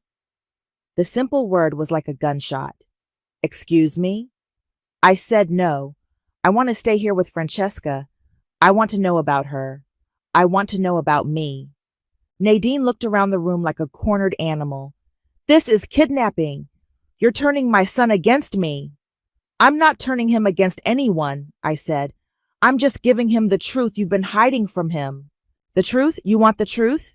Nadine's voice was getting shrill. The truth is you signed papers giving up all rights to him. The truth is you walked away and never looked back. The truth is you're a selfish, unstable woman who's trying to destroy our family because you can't handle the choices you made. The truth, Prince said quietly, is that you committed fraud. You forged documents. You told a child his biological mother was dead, and now you're planning to flee the country to avoid facing the consequences. That's when the police cars pulled up outside. Mama Nadine, Ethan's voice was small and scared. Are you going to jail? Nadine looked up at her son, our son, and for the first time since I'd known her, she looked truly defeated. I don't know, baby, she whispered. I honestly don't know. The courtroom was packed. I sat at the plaintiff's table next to Prince, my hands folded so tightly my knuckles were white. Across the aisle, Nadine sat with her team of lawyers, looking like she'd aged 10 years in the past month. Judge Patricia Hawkins was known for being tough but fair. She'd been on the bench for 20 years and had seen every kind of family drama imaginable. But even she looked grim as she reviewed the case files. This is highly unusual, she said, looking over her glasses at both legal teams. We have allegations of fraud, emotional manipulation, and conspiracy to deny parental rights. Mr. Foster, you may begin. Prince stood up, and I could see the predator in him fully unleashed. Your Honor, this case is about a family that conspired to steal a child from his biological mother and then systematically erased her from his life. The evidence will show that the defendants planned this deception from the very beginning. He walked to the evidence table and picked up a thick folder. These are emails between Alina Ortiz and her daughter Nadine, dated 3 months before the surrogacy agreement was signed. I'll read from Exhibit A. Once the baby is born, we need to make sure Francesca understands her role is over. No contact, no confusion. Clean break. Nadine's lawyer, Marcus Blackstone, objected. Hearsay, Your Honor. Overruled. These are authenticated communications between the parties. Prince continued. Exhibit B shows the defendants researched how to legally terminate all contact between a surrogate and child. Exhibit C documents their plan to tell the child his biological mother had died. Your Honor, Blackstone interrupted, my client was protecting her son from confusion and instability. By lying to him about his origins, Judge Hawkins asked sharply, by providing him with a stable, loving home. Mr. Foster, call your first witness. I call Serenity Jones to the stand. The courtroom buzzed as Serenity walked to the witness stand. She looked fragile, broken, but determined. Nadine stared at her with pure hatred. Mrs. Jones, Prince began gently, you're married to Nadine Ortiz, correct? Yes. And you helped raise Ethan from birth? Yes. Did you participate in the decision to cut Francesca out of Ethan's life? Serenity's voice was barely a whisper. Yes. Can you tell the court why? Nadine said it would be less confusing for Ethan, that he'd be better off thinking he only had 2 parents. Did you agree with that decision? Serenity looked at Nadine, then at me. At first, yes. But as Ethan got older, I realized we were wrong. He knew something was missing. He drew pictures of a woman he called his first mommy. He asked questions we couldn't answer honestly. What did you tell him when he asked about his biological mother? We told him she was gone, that she couldn't be part of his life anymore. Did you ever explicitly tell him she was dead? Serenity closed her eyes. Yes. When he was 7, he asked if his first mommy was in heaven. Nadine said yes. The courtroom was dead silent. Mrs. Jones, did there come a time when you decided this deception was wrong? Yes. When I saw how much pain Ethan was in.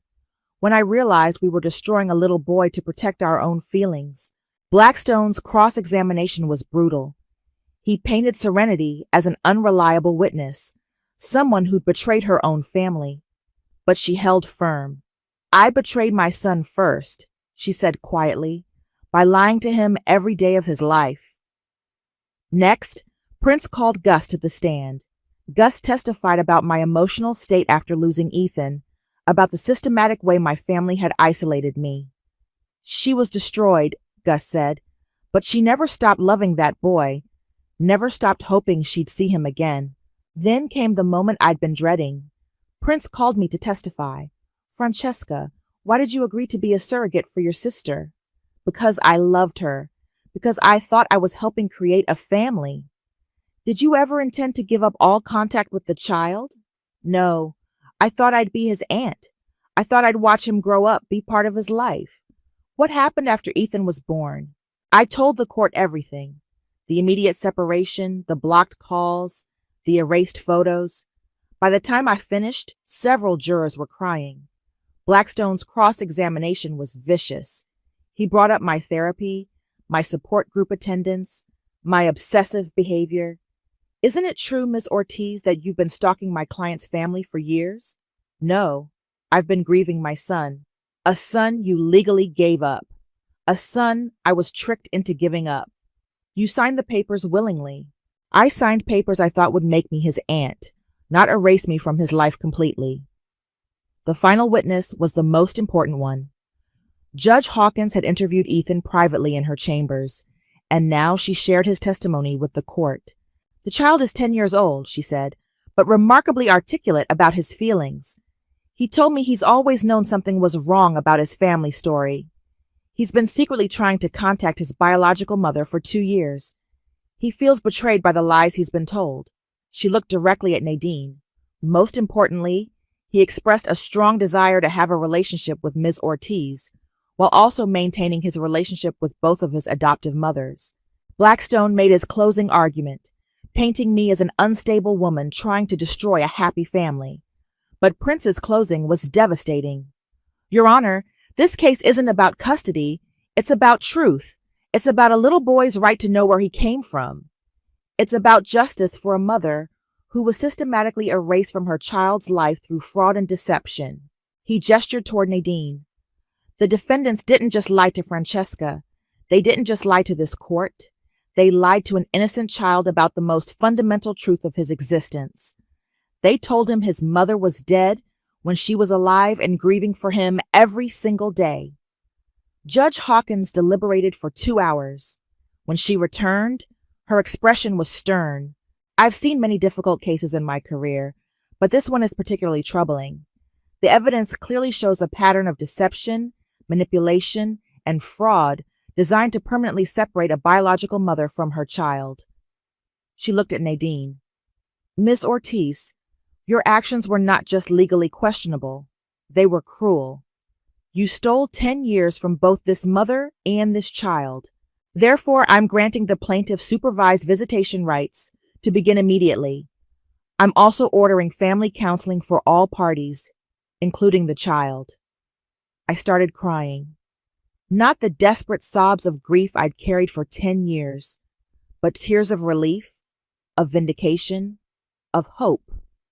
Furthermore, Judge Hawkins continued, I'm referring this case to the district attorney's office for possible criminal charges related to fraud and perjury. Nadine's face went white. Across the courtroom, I saw my parents for the first time in years.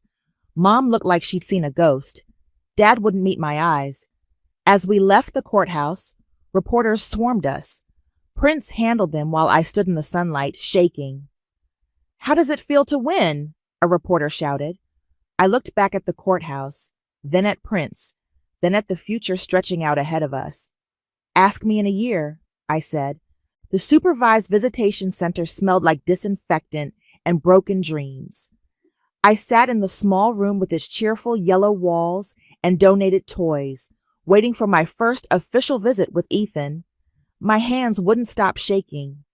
He's here, said Mrs. Patterson, the court-appointed supervisor. Through the window, I watched Serenity walk Ethan to the door. Nadine was nowhere to be seen. Ethan burst through the door like he'd been shot from a cannon. Francesca! I brought you something. He thrust a crumpled piece of paper at me. It was a drawing of 2 stick figures holding hands under a rainbow. Francesca and Ethan was written across the top in his careful handwriting. It's beautiful, I said, my voice thick. I made it in art class. Mrs. Rodriguez said I could use the good markers. We sat on the floor with a puzzle between us. Ethan chattered nonstop about school, his friends, his favorite video games, normal 10-year-old stuff that I'd missed entirely. Are you mad at Mama Nadine? He asked suddenly, his small hands pausing over a puzzle piece. The question caught me off guard. I'm hurt by what she did, but I'm not mad at you for loving her. Good, because I do love her, even though she lied. Is that okay? It's more than okay. She raised you. She took care of you when you were sick, helped you with homework, tucked you in at night. That makes her your mom, too. So I have 3 moms? You have 3 moms? He grinned. That's more than anyone in my class. When the hour was up, Ethan hugged me so tight I could barely breathe. Will you be here next week? Every week, I promised. Serenity was waiting in the parking lot. She looked exhausted, older than her 35 years. How is he really doing? I asked. Better than I expected. The therapist says he's resilient. But Nadine, she trailed off. What about Nadine? She's not handling this well. She barely speaks to me. She won't go to counseling. And yesterday she got served with criminal charges. I felt a stab of something that might have been guilt.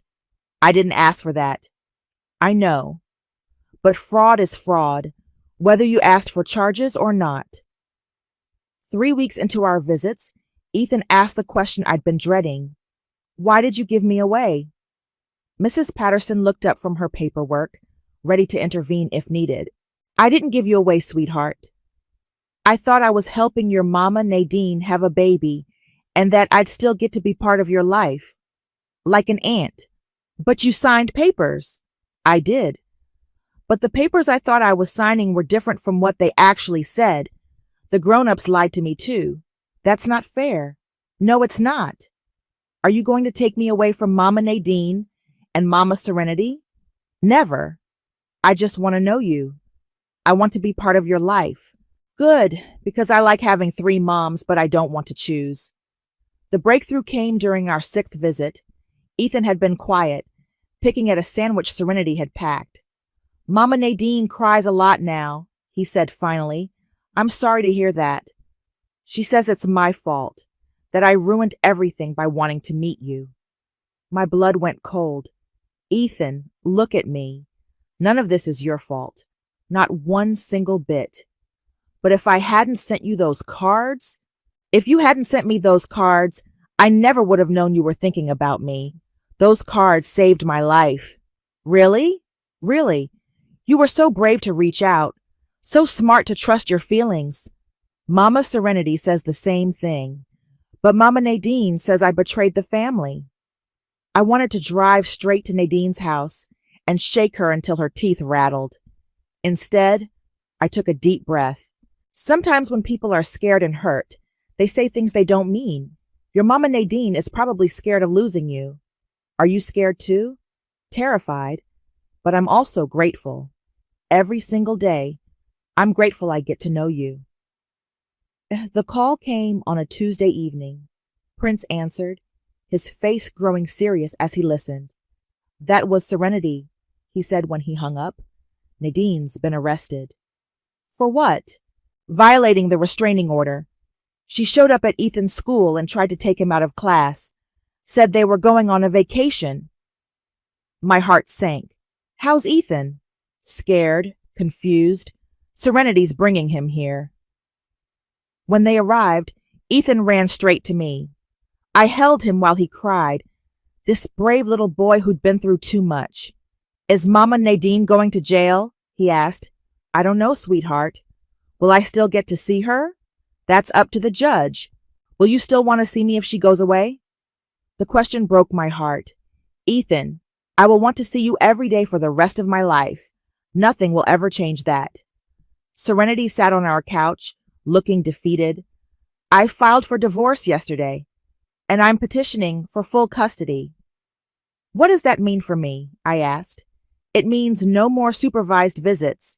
It means you can be his mom without a court-appointed babysitter watching your every move. And Nadine? Nadine made her choice.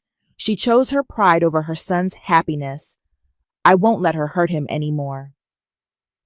6 months after that first courtroom victory, I stood in my kitchen making Ethan's favorite pancakes while he sat at the counter doing homework. Prince was reading the newspaper, occasionally helping with math problems. Francesca? Ethan looked up from his worksheet. Can I ask you something? Always. Do you think Mama Nadine will ever forgive me? I set down the spatula and turned to face him. Baby, there's nothing to forgive. You didn't do anything wrong. But she's in jail because of me. She's in jail because of choices she made, not because of anything you did. I miss her sometimes. That's okay. It's okay to miss people even when they've hurt you. Do you miss your mom and dad? I glanced at Prince, who nodded encouragingly. Sometimes, but I've learned that family isn't just about who you're related to. It's about who shows up for you, who loves you, who tells you the truth even when it's hard. Ethan smiled, like you and Prince and Mama Serenity. Exactly like that. My phone buzzed with a text from Serenity. Ethan's therapist says he's doing amazing. Whatever you're doing, keep doing it. I looked around my kitchen, at my husband reading the paper, at my son working on fractions, at the life I'd built from the ashes of betrayal. It wasn't the life I'd planned, but it was mine. Hey, Ethan. Yeah? I love you. I love you too, Mom. Mom, not Francesca, not First Mommy, just Mom. It had taken 10 years, a legal war, and the destruction of everything I'd once called family. But sitting in my kitchen, watching my son, our son, grow into the person he was meant to be, I finally understood what victory actually looked like. It looked like pancakes on a Tuesday morning. It looked like homework help and bedtime stories and all the ordinary moments I'd been robbed of but was claiming now. It looked like truth, finally set free. I should have known something was wrong when my sister called me the responsible one, with that particular smile, the one that meant I was about to get screwed over. Jordan, we need to talk. Mom's voice crackled through my phone as I sat in my car outside the hospital, still in my scrubs after a brutal 12-hour shift in the pediatric ICU. Can you come over? It's about Felicity. Of course it was about Felicity. It was always about Felicity. My name is Jordan, and I'm 29 years old. I've been cleaning up my little sister's messes since she was in diapers, but this conversation was going to be different. I could feel it in my bones. 20 minutes later, I walked into my childhood home, the same house where I'd grown up feeling invisible while my parents fawned over their golden child. Mom was pacing the living room, her perfectly styled hair slightly disheveled. Dad sat hunched in his recliner, looking older than his 60 years. Sit down, honey, Mom said, gesturing to the couch. I'm fine standing. What's going on? Felicity emerged from the kitchen, her designer yoga pants and oversized sweater, making her look like she'd stepped out of an Instagram wellness influencer's feed, which, honestly, she basically had. My business failed, she said without preamble. Completely, I'm bankrupt. I blinked. Your wellness startup? I thought you said it was thriving. It was. But then the investors pulled out, and there were some legal issues with the supplements, and she waved her hand dismissively. The details don't matter. What matters is I need help. How much help? I asked, though I already knew I wasn't going to like the answer. Dad finally spoke up. We're selling the house. The words hit me like a physical blow. What? It's the only way, Mom said quickly. Felicity needs a fresh start, and this house is our biggest asset. We can downsize to something smaller, and the money will give her the capital she needs to rebuild. Rebuild what exactly? I stared at my sister. You just said you went bankrupt. I have ideas, Felicity said, her chin lifting with that familiar stubborn tilt. I just need backing. This is temporary, Jordan. I'll pay everyone back once I'm on my feet. And what about me? The question came out sharper than I intended. This is my childhood home, too. Of course we've thought about that, Mom said, reaching over to squeeze my hand. You'll get your inheritance eventually. When we're gone, everything will be split equally between you girls. But right now, Felicity needs us. She's always needed you, I muttered. What was that? Dad asked. Nothing. I pulled my hand away from Mom's grip. When is this happening? We've already accepted an offer, Mom said. The closing is in 2 weeks. 2 weeks. They'd made this massive decision that would affect all of us, and I was getting 2 weeks' notice. Like I was a tenant they were evicting. I know it's sudden, Felicity said, and for a moment she almost looked sorry. But I promise, Jordan, this is going to work out for everyone. I've learned from my mistakes. Have you? I looked at her carefully. Because from where I'm standing, it looks like you're making the same mistake you always make, expecting other people to bail you out. That's not fair, Mom snapped. Felicity's going through a difficult time. She needs our support. And what about my difficult times? What about when I was working 2 jobs to get through nursing school? What about when I couldn't afford to fix my car and had to take the bus for 6 months? That was different, Dad said quietly. You're stronger than Felicity. You've always been able to handle things on your own. The casual dismissal of my struggles stung, but it wasn't surprising. This was the family dynamic I'd grown up with. Jordan, the responsible one. Jordan who could handle anything. Jordan who didn't need help because she was strong.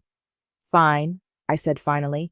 Sell the house, but I want it in writing that I'm getting my fair share of the inheritance. Of course, Mom said, looking relieved.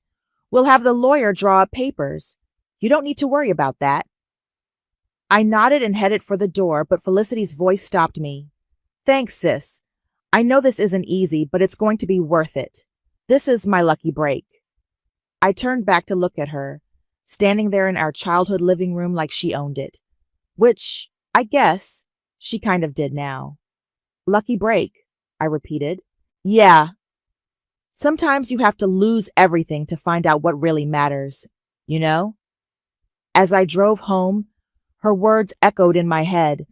Sometimes you have to lose everything to find out what really matters. I was about to find out just how prophetic that statement would be. 3 months after the house sold, Felicity called me with her usual request. Hey, can you watch Paige tonight? I have this networking event that could be huge for my new venture. New venture. Right. I'd been hearing about various new ventures since the house money had landed in her account. What time? I asked, already knowing I'd say yes. Paige was 5 years old and the only innocent person in this whole mess. 7?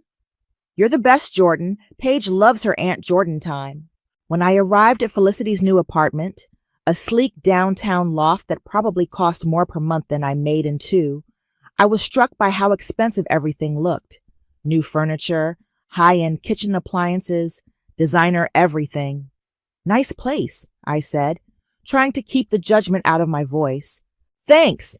I wanted something that reflected my new brand direction. Felicity grabbed her purse, a leather bag I recognized from a boutique window that had a 4-figure price tag.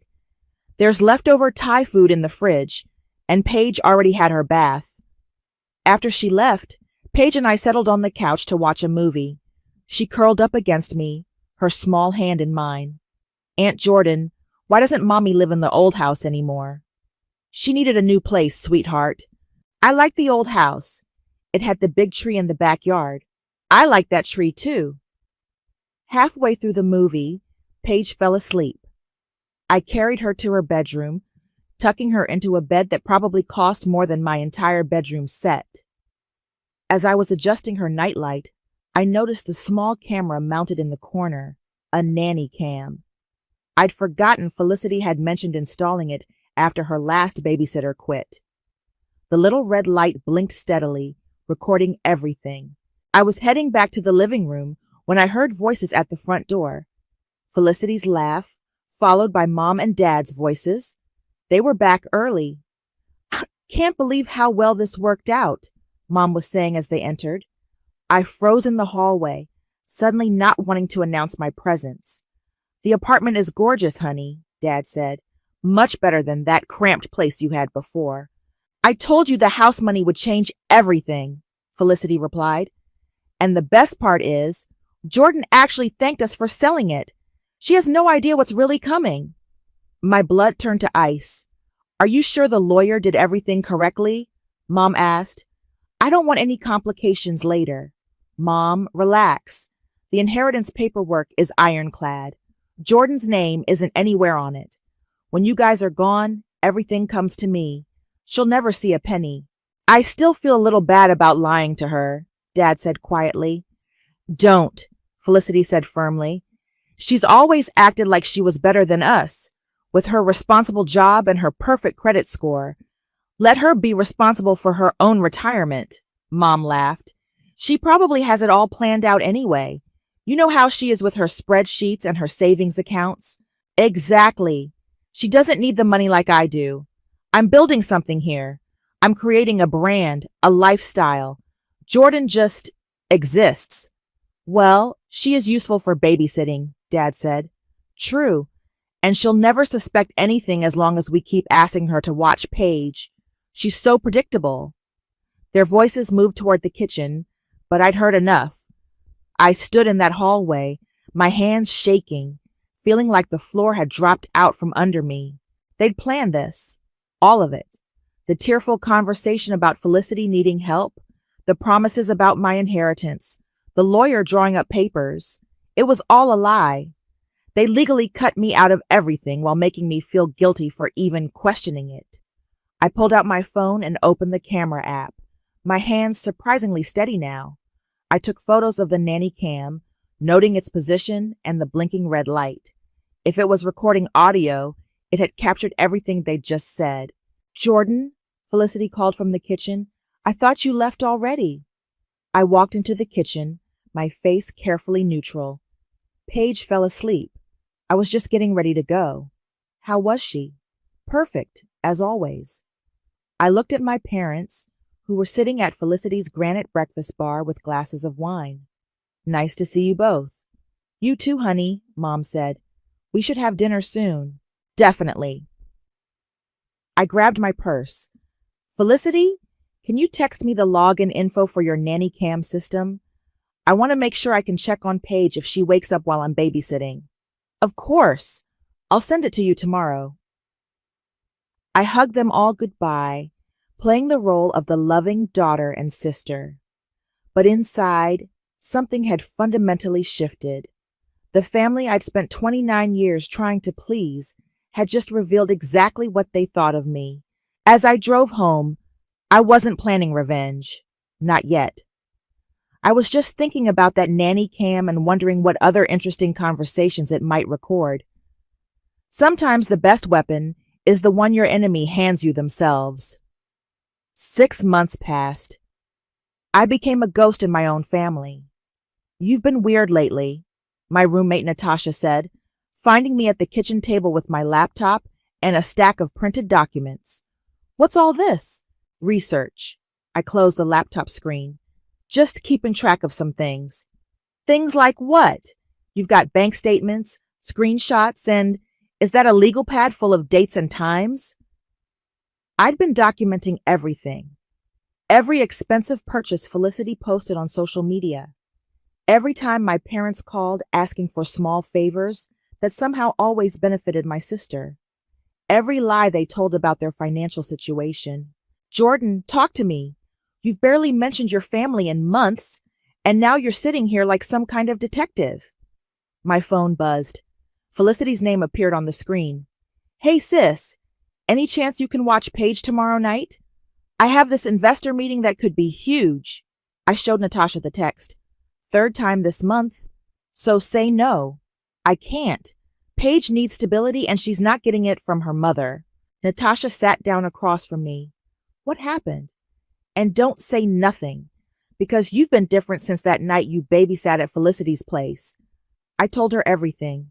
The conversation I'd overheard, the inheritance fraud, the years of being treated like the family servant while Felicity got everything handed to her. "Holy shit," Natasha breathed. They actually cut you out legally? Completely. And they're so smug about it. You have to fight this.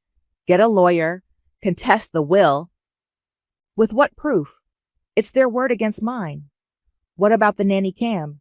You said it was recording. I pulled up the app on my phone. Felicity gave me access, remember? I've been checking it occasionally when I babysit. Occasionally? Fine, regularly. And I've learned some interesting things about my sister's struggling financial situation. I showed Natasha the screenshots I'd taken. Felicity's credit card statements left open on her counter. Bank account information visible on her laptop screen. Shopping receipts scattered around her apartment. She spent $8,000 last month, I said. On what? Designer clothes, spa treatments, expensive dinners. This is someone who's supposedly rebuilding from bankruptcy. Where's all this money coming from? The house sale netted about $400,000 after paying off the mortgage. Mom and Dad kept maybe $50,000 for their downsizing. The rest went to Felicity. $350,000? Which she's burning through like it's monopoly money. My phone rang. Mom's contact photo filled the screen. Don't answer it, Natasha said. But I did. Hi, Mom. Jordan, honey, I hate to ask, but could you possibly lend us $1,000? Just until next month. Terrence's medication went up and we're a little short. I looked at Natasha, who was making slashing motions across her throat. I'm sorry, Mom. Money's tight right now. Oh. The disappointment in her voice was thick. I thought maybe with your nursing salary. I have my own bills to pay. Of course. I understand. We'll figure something out. After I hung up, Natasha stared at me. They have the nerve to ask you for money? They've asked 3 times in the past 2 months. Small amounts. Always with some sob story. While Felicity's living like an Instagram influencer. Exactly. My phone buzzed with a text from an unknown number, then another. Then my phone started ringing. What the hell? I answered the call. Hello? Is this Jordan? This is Marcus from Sunset Property Management. Your sister Felicity listed you as a reference, but we need to discuss some issues with her lease application. Issues? Her credit report shows some significant problems. Multiple defaults, a bankruptcy filing. We can't approve her application without a cosigner. I hung up and looked at the text. 2 more property management companies, a car dealership, and what looked like a collections agency. She's using me as a reference, I told Natasha, for apartments, loans, everything. Without asking? Without asking. My phone rang again. This time it was Felicity. Jordan, thank God. I need a huge favor. I'm trying to get this amazing new apartment, but they want a cosigner, and I thought maybe... No. What? I said no. I'm not cosigning anything for you. But it's just a formality. My credit will be fine once my new business takes off. What new business? Last I heard, you were meeting with investors. I am. This is all connected. I just need a little help bridging the gap. Find someone else to bridge your gap. I hung up. Natasha was grinning. That felt good, didn't it? Actually, it did. Good. Because from what you've shown me, your sister's about to hit a wall. Hard. 2 days later, I got a frantic call from Mom. Jordan, something terrible has happened. Felicity got an eviction notice. She needs help, and we don't have the money to... That's unfortunate, I said calmly. Unfortunate? She's your sister. She has a child. Then maybe she should have thought about that before spending her money on designer handbags. How can you be so cold? I looked at my laptop screen, where I had Felicity's latest Instagram post open. She was at some expensive restaurant, holding up a cocktail that probably cost more than my parents were asking to borrow. I learned from the best, I said, and hung up. The war was just beginning. The first sign that everything was falling apart came from my coworker, Jessica. Isn't that your dad? She asked, pointing across the hospital cafeteria. I looked up from my salad to see Dad sitting alone at a corner table, still in his pajamas under a winter coat. He looked lost. Dad? I approached his table. What are you doing here? Jordan. His face lit up like I was a lifeline. I was hoping I'd find you. I had some chest pains this morning, and your mother insisted I come in, but the wait in the ER is so long. Chest pains? Dad, you should have called me. I didn't want to bother you. You've been so distant lately. I sat down across from him. Tell me about the chest pains.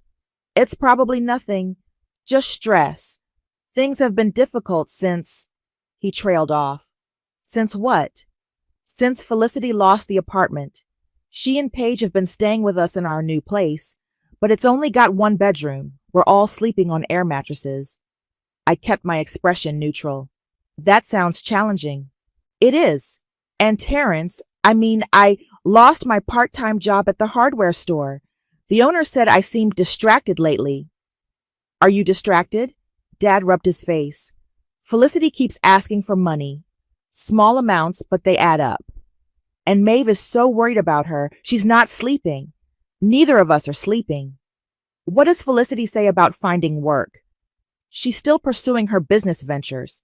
She says she just needs one good break, one investor to believe in her vision. I pulled out my phone and showed him Felicity's Instagram from that morning. A photo of her getting her nails done, captioned Self-Care Sunday Manifesting Abundance. Dad stared at the screen. When was this posted? 2 hours ago. His shoulders sagged. She told us she was at the library working on her business plan. Dad, I think you should let the ER doctors check you out properly. Stress can cause real heart problems. I can't afford the ER bill. I'll take care of it. Jordan, you don't have to. Yes, I do. You're my father. 3 hours later, Dad was discharged with a clean EKG and a prescription for anxiety medication. As I drove him home, he was quiet until we pulled up to a rundown apartment complex I'd never seen before. This is where you're living now? It's temporary, just until Felicity gets back on her feet. Dad, how much money is left from the house sale? He was quiet for a long moment. Not much. How much is not much? Maybe 10,000. Felicity had some unexpected expenses with her business setup, and then there were the deposits for apartments that didn't work out, and 10,000 out of $350,000 in less than a year. Does Mom know? Your mother thinks there's more. Felicity handles all the financial details now. She says it's better that way, less stressful for us. I walked him to the door of the cramped apartment. Mom was sitting on a folding chair, looking older than I'd ever seen her. Paige was coloring on the floor using a cardboard box as a table. Jordan! Paige jumped up and hugged my legs. Are you coming to live with us too? No, sweetheart. I'm just visiting. Grandma says we might have to move again soon. I looked at Mom, who avoided my eyes. Where's Felicity? I asked. She had a meeting, Mom said quickly, with potential investors. My phone buzzed. A text from an unknown number with a photo attached. It was Felicity at a high-end bar, laughing with a group of people I didn't recognize. The timestamp showed it was taken 20 minutes ago. I should go, I said. As I was leaving, Mom followed me outside. Jordan, I know things have been strained between us, but we're family. If you could just help us with rent this month. How much is rent? $1,500. And how much money do you actually have left? Mom's face crumbled. I don't know. Felicity says she's managing everything, but the numbers don't make sense anymore. She keeps saying there are investments, that the money is working for us, but I haven't seen any returns. Mom, I think Felicity has spent almost everything. That's not possible. She wouldn't do that to us. I showed her the photo of Felicity at the bar. This was taken while Dad was in the hospital thinking he was having a heart attack. Mom stared at the image. She said she was in a business meeting. At a cocktail bar? Maybe it was a networking event. Mom, stop making excuses for her. She's my daughter.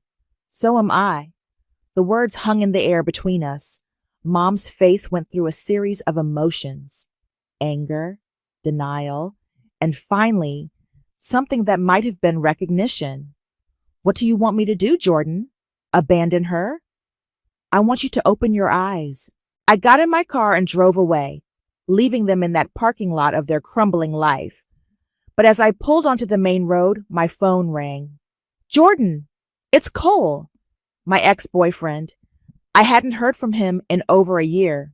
Cole, how did you get this number? I never deleted it.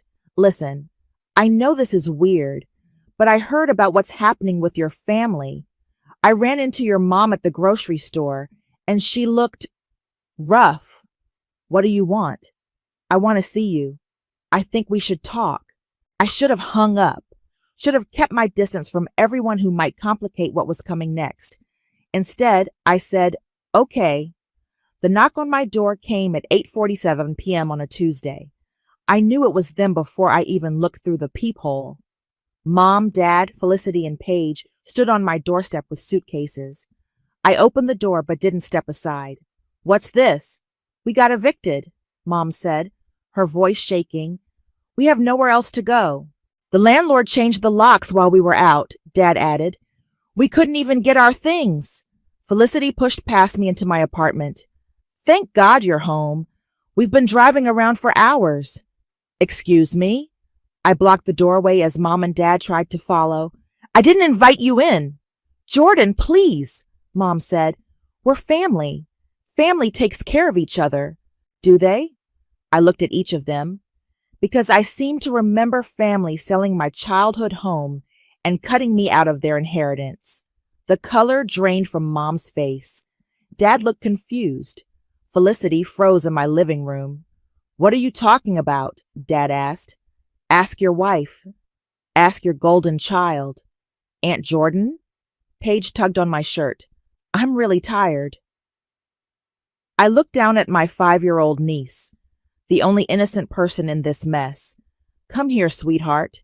I picked her up and finally stepped aside to let my parents in. They dragged their suitcases into my small living room, making the space feel cramped and invaded. We can explain everything, Mom started. Can you? Because I'd love to hear how you explain lying to me about my inheritance while you handed everything to Felicity. How did you? Felicity began, then stopped. How did I what? Find out that you legally cut me out of everything? That you've been laughing about it behind my back? Cole emerged from my bedroom, wearing one of my old college t-shirts. My family stared at him in surprise. Cole, Mom said, I didn't know you two were back together. We're not, I said quickly. He's just visiting. I should go, Cole said, grabbing his jacket. No, stay. I looked at my family. If you're going to be here, we need to establish some ground rules. Ground rules? Felicity laughed. Jordan, we're homeless. We don't have anywhere else to go. That's not my problem. How can you say that? Mom's voice rose. We're your family. Really? Because when I needed help with nursing school, where were you? When I was working double shifts to pay rent, where was the family support? That was different, Dad said quietly. You were always so independent. Independent? Or just ignored? I set Paige down on the couch and turned to face them fully. Here's how this works.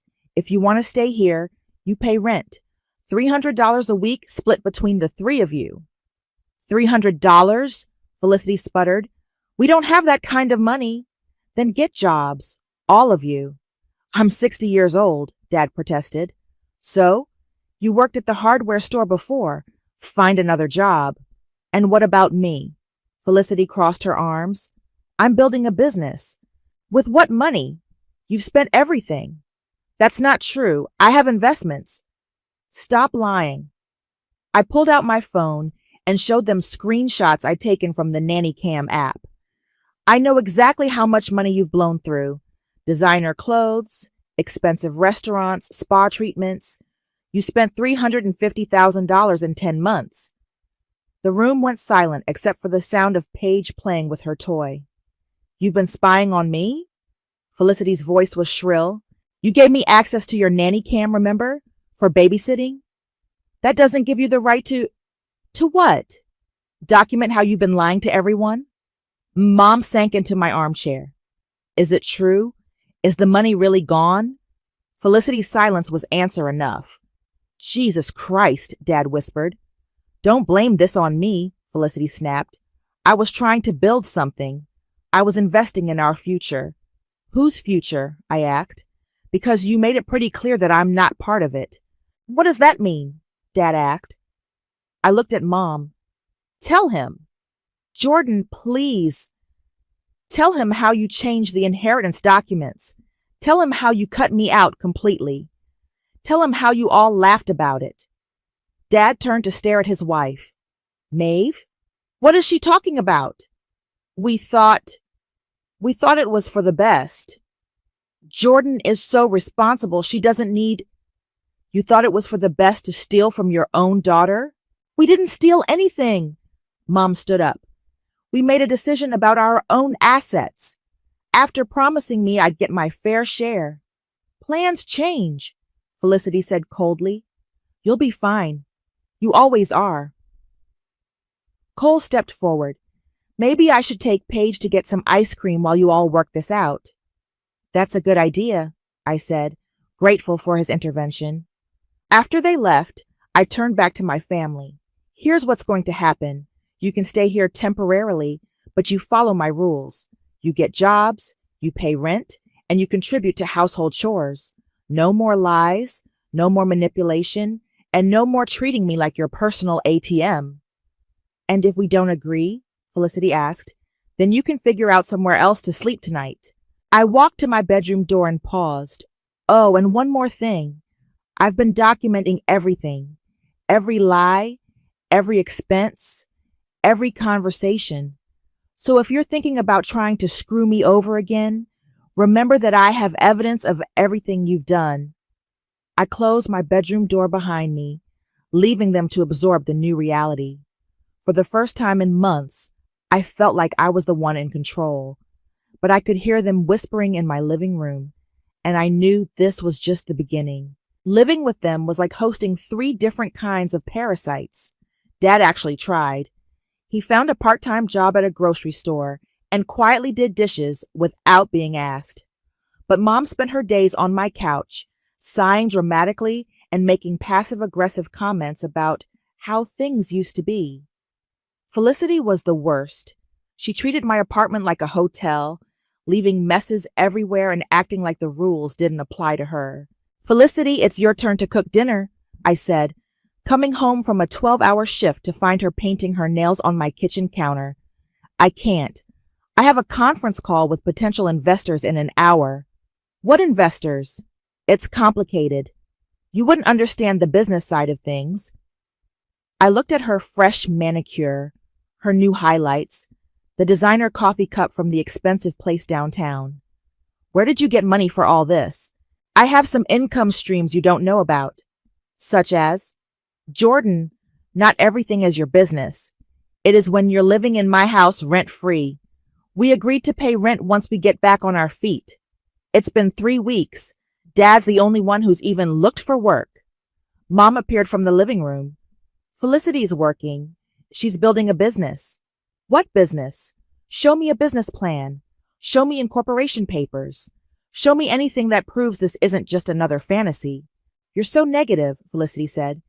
This is why you'll never understand entrepreneurship, and you'll never understand reality. That evening, Cole came over with pizza. He'd been around more often, and I wasn't sure how I felt about it. How's the family reunion going? He asked, watching Dad help Paige with her homework at my kitchen table. About as well as you'd expect. Your sister seems confident. My sister is delusional. Aunt Jordan, can you help me with this math problem? Paige called out. I sat down next to her, grateful for the distraction. What are you working on? Addition, but the numbers are really big. I looked at her worksheet. These aren't that big. See? 200 plus 300 equals 500. Exactly. You're so smart. Mommy says we might get a new house soon. A really big one. I glanced at Dad, who was avoiding eye contact. Did she? Yeah. She says she's gonna make lots of money and we can have our own rooms again. That would be nice, sweetheart. Later, after Paige was asleep on my couch and my parents had retreated to my bedroom. I'd been sleeping on an air mattress in my own living room. Felicity cornered me in the kitchen. "We need to talk." "About what?" "About your attitude. You're making everyone uncomfortable." "I'm making everyone uncomfortable? In my own apartment?" "You're being hostile. Mom's been crying every night because of how cold you're being." Maybe she should have thought about that before she lied to me. "Look, I know you're upset about the inheritance thing, but that was just business. Nothing personal." I stared at her. "Nothing personal? You cut me out of my own family's will. You don't need the money like I do. You have a stable job, no kids to worry about. I'm trying to build something bigger." "With what? You've spent everything." "I have a plan." "Show me." "What?" "Show me this plan. Show me your business model, your projected income, anything that proves you're not just burning through money." Felicity's phone buzzed. She glanced at it, and her face went pale. "What is it?" I asked. "Nothing. Just, I need to make a call." She stepped onto my balcony, but I could hear her through the glass door. "I know I'm late on the payment, but I can get you the money by Friday." "No, please don't." "I understand, but if you could just give me until—" The call ended abruptly. Felicity came back inside, her confident mask slipping. "Everything okay?" I asked. "Fine. Everything's fine." "Who were you talking to?" "Just a business contact." My phone rang. Natasha's name appeared on the screen. "Hey, what's up?" "Jordan, you need to hear this. My cousin works at a law firm downtown, and she mentioned something interesting about inheritance fraud cases." I stepped into the bathroom for privacy. "What about them?" "If someone can prove they were deliberately misled about inheritance documents, especially if there's evidence of fraud or coercion, they can contest the will, even after it's been filed." "What kind of evidence?" "Recordings, documents, witness testimony, anything that shows the person was intentionally deceived." I thought about the nanny cam recordings, the screenshots I'd taken, the conversations I'd documented. "How long do you have to file a contest?"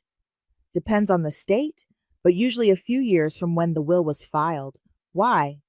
"Just curious." "Jordan, what are you planning?" "Nothing. Just gathering information."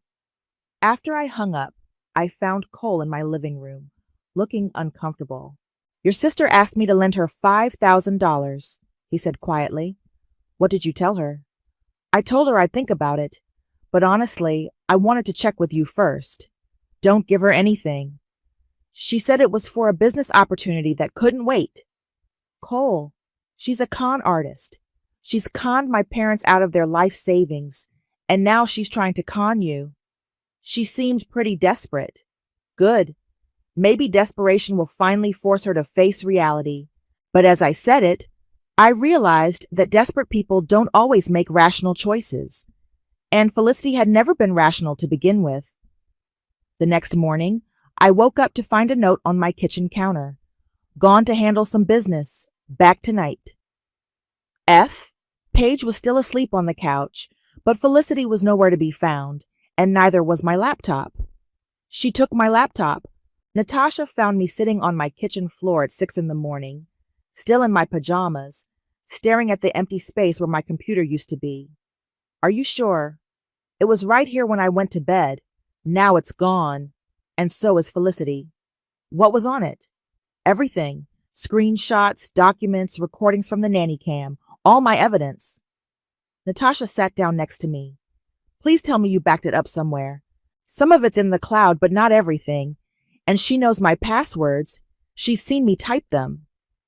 "Call the police." "And say what? My sister borrowed my laptop? They live here now, technically." "This is theft, Jordan. It's family." "No, it's not. Family doesn't steal from each other." Mom emerged from my bedroom looking confused. "What's all the noise? Where's Felicity?" "Gone, along with my laptop." "I'm sure there's an explanation." "Stop!" I stood up, suddenly furious. "Just stop making excuses for her." She's under a lot of pressure right now. So she steals from me? Maybe she just borrowed it. Like she borrowed $350,000 from the house sale? Dad appeared in the hallway, fully dressed. I'm going to work. This is too much. Dad, wait. I followed him to the door. We need to talk about what's really happening here. I can't, Jordan. I can't handle any more revelations about what my family has become. After he left, I turned to Mom. Where did Felicity really go? I don't know. She got a phone call last night and said she had to handle something urgent. What kind of phone call? I don't know. She doesn't tell me everything. She doesn't tell you anything, just like she didn't tell you she was spending all your money. Mom's face crumpled. I know you're angry, but she's still my daughter. So am I. It's different with Felicity. She needs more help. She needs consequences. My phone rang. Felicity's name on the screen. Where are you? I answered. Jordan, I need you to listen to me very carefully. I'm in trouble. What kind of trouble? The kind where people might get hurt if I don't fix this today. Where's my laptop? That's not important right now. I need you to wire me $10,000. Are you insane? Jordan, please. I borrowed money from some people, and they're not the kind of people you want to owe money to. You borrowed money from loan sharks? It was supposed to be a short-term thing. I had a deal that was going to pay off, but it fell through. Of course it did. They're threatening Paige. I looked over at my niece, who was eating cereal and watching cartoons, completely unaware of the chaos around her. Don't you dare use that child as leverage. I'm not using her. I'm trying to protect her. By stealing my laptop? I needed to delete some things. There were documents that could make the situation worse. What documents? Just send me the money, Jordan. I'll pay you back as soon as... I hung up. What's wrong? Mom asked. Your daughter borrowed money from criminals. That can't be true. Mom, when are you going to stop living in denial? Cole walked in through the front door carrying coffee and bagels. Morning. Everything okay? Felicity's in trouble with loan sharks. Jesus. How much does she owe? Probably more than $10,000, since that's what she's asking for. Are you going to help her? No. But if she's really in danger, she's been in danger her whole life. Danger of facing consequences for her actions. This is just the first time the consequences have teeth. My phone buzzed with a text from an unknown number. Your sister has until 6 p.m. to pay what she owes. After that, we start collecting from family members. I showed the message to Cole and Mom. Oh my God, Mom whispered. We have to help her. No, we don't. They're threatening us. They're bluffing. How do you know? Because real criminals don't send threatening texts from traceable phone numbers. But even as I said it, I wasn't entirely sure. Felicity had proven she was capable of worse decisions than I'd ever imagined. Another text came through, this time from Felicity. I'm coming home. We need to talk. All of us. She's coming back, I told them. Thank God, Mom said. Don't thank God yet. An hour later, Felicity walked through my door looking like she hadn't slept. Her designer clothes were wrinkled, her makeup smeared. We need to have a family meeting, she announced. Where's my laptop? Somewhere safe. That's not an answer. Sit down. All of you. Cole started to leave, but I grabbed his arm. Stay. You're part of this now. We gathered in my living room. Paige was coloring in the corner, earbuds in, oblivious. I'm going to be completely honest with everyone, Felicity began.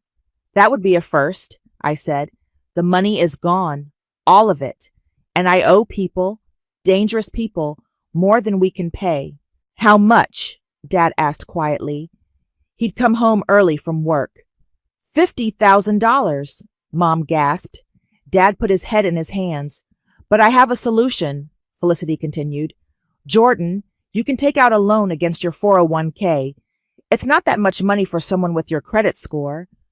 The room went silent except for the sound of Paige's crayons on paper. Are you out of your mind? I finally said. It's temporary. I have deals in the works. Stop lying. I'm not lying. I stood up and walked to my bedroom, returning with a folder I'd been keeping hidden. Inside were printouts of everything: bank statements, credit reports, social media posts, and transcripts of the nanny cam recordings. This is what lying looks like, I said, spreading the documents on my coffee table. Every purchase, every lie, every conversation where you laughed about screwing me over. Felicity's face went white. Where did you get these? From your own security camera, the one you gave me access to. You recorded us? You recorded yourselves.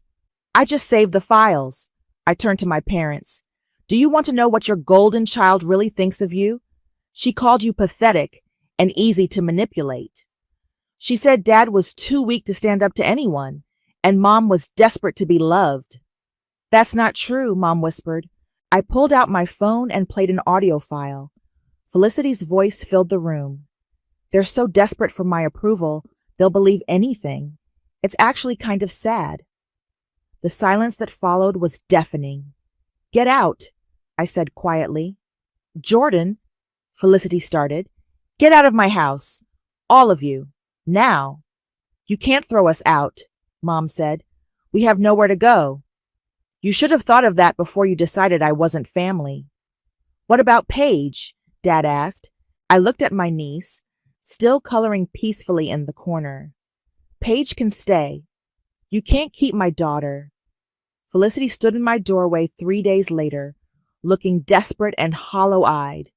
Behind her, Mom and Dad waited by a beat-up car I didn't recognize. I'm not keeping her. I'm protecting her. From what?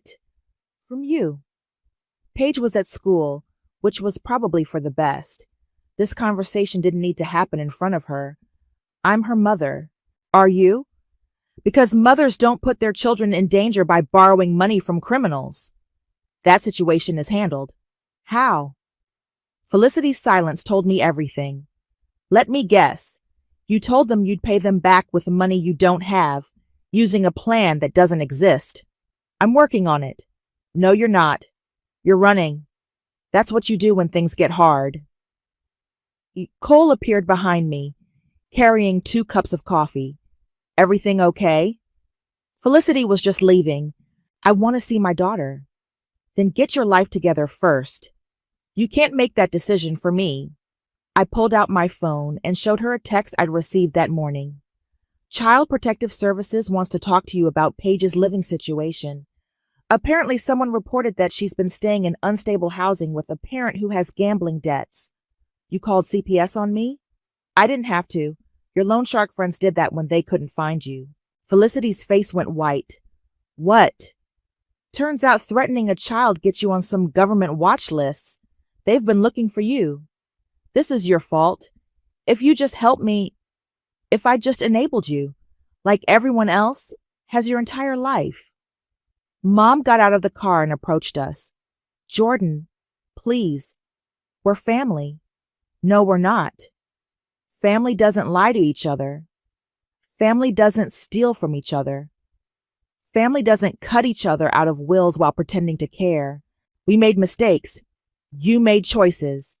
And now you get to live with them. Dad joined us on the porch. He looked older, more fragile than I'd ever seen him. What do you want from us? He asked quietly. Nothing. I want nothing from any of you. So that's it? You're just going to cut us off completely? You cut me off first. I'm just making it official. Felicity stepped forward. What about Paige? She needs her family. She has family. She has me. You can't replace her mother. I'm not trying to, but I can give her something you never could. What's that? Stability, honesty, a home where she doesn't have to worry about being evicted or having strangers threaten her because of her mother's debts. I love my daughter. I know you do, but love isn't enough when you're incapable of putting her needs before your own. A car pulled up behind theirs. Natasha got out carrying an envelope. Perfect timing, she said, walking up to us. Felicity, you've been served. She handed Felicity the envelope. Lawsuit for fraud and theft. Jordan suing to recover her portion of the house sale, plus damages. You can't sue family, Mom said. Watch me, I replied. Felicity opened the envelope, her hands shaking. This says you're claiming I defrauded you out of $175,000. Half the house sale, plus interest and legal fees. That's what I would have inherited if you hadn't lied to me. We don't have that kind of money. I know. That's why I'm also filing for garnishment of any future earnings, seizure of assets, and a lien against any property you might acquire. You're destroying us. You destroyed yourselves. I'm just making sure you can't do it to anyone else. Dad sat down heavily on my porch steps. How did we get here? You got here by choosing Felicity over me every single time, by enabling her lies and ignoring her problems until they became everyone else's problems. She's sick, Mom said desperately. She has a gambling addiction, a shopping addiction. She needs help, not punishment. Then get her help, but don't expect me to pay for it. What about forgiveness? Dad asked. What about second chances? I gave you second chances for 29 years. I'm done. A school bus turned onto our street. Paige would be home soon. You need to leave, I told them. Now. When can we see Paige? Felicity asked. When you can prove you're not a danger to her. When you have stable housing, steady income, and you've paid back the money you stole. That could take years. Then you better get started. They walked back to their car, defeated. But Felicity turned back one more time. I hope you're happy, she said. You got your revenge. This isn't revenge. Revenge would be me doing to you what you did to me. This is consequences. What's the difference? Consequences teach lessons. Revenge just feels good. They drove away as Paige's bus pulled up. She ran to me, her backpack bouncing. Aunt Jordan, guess what I learned in math today? What did you learn?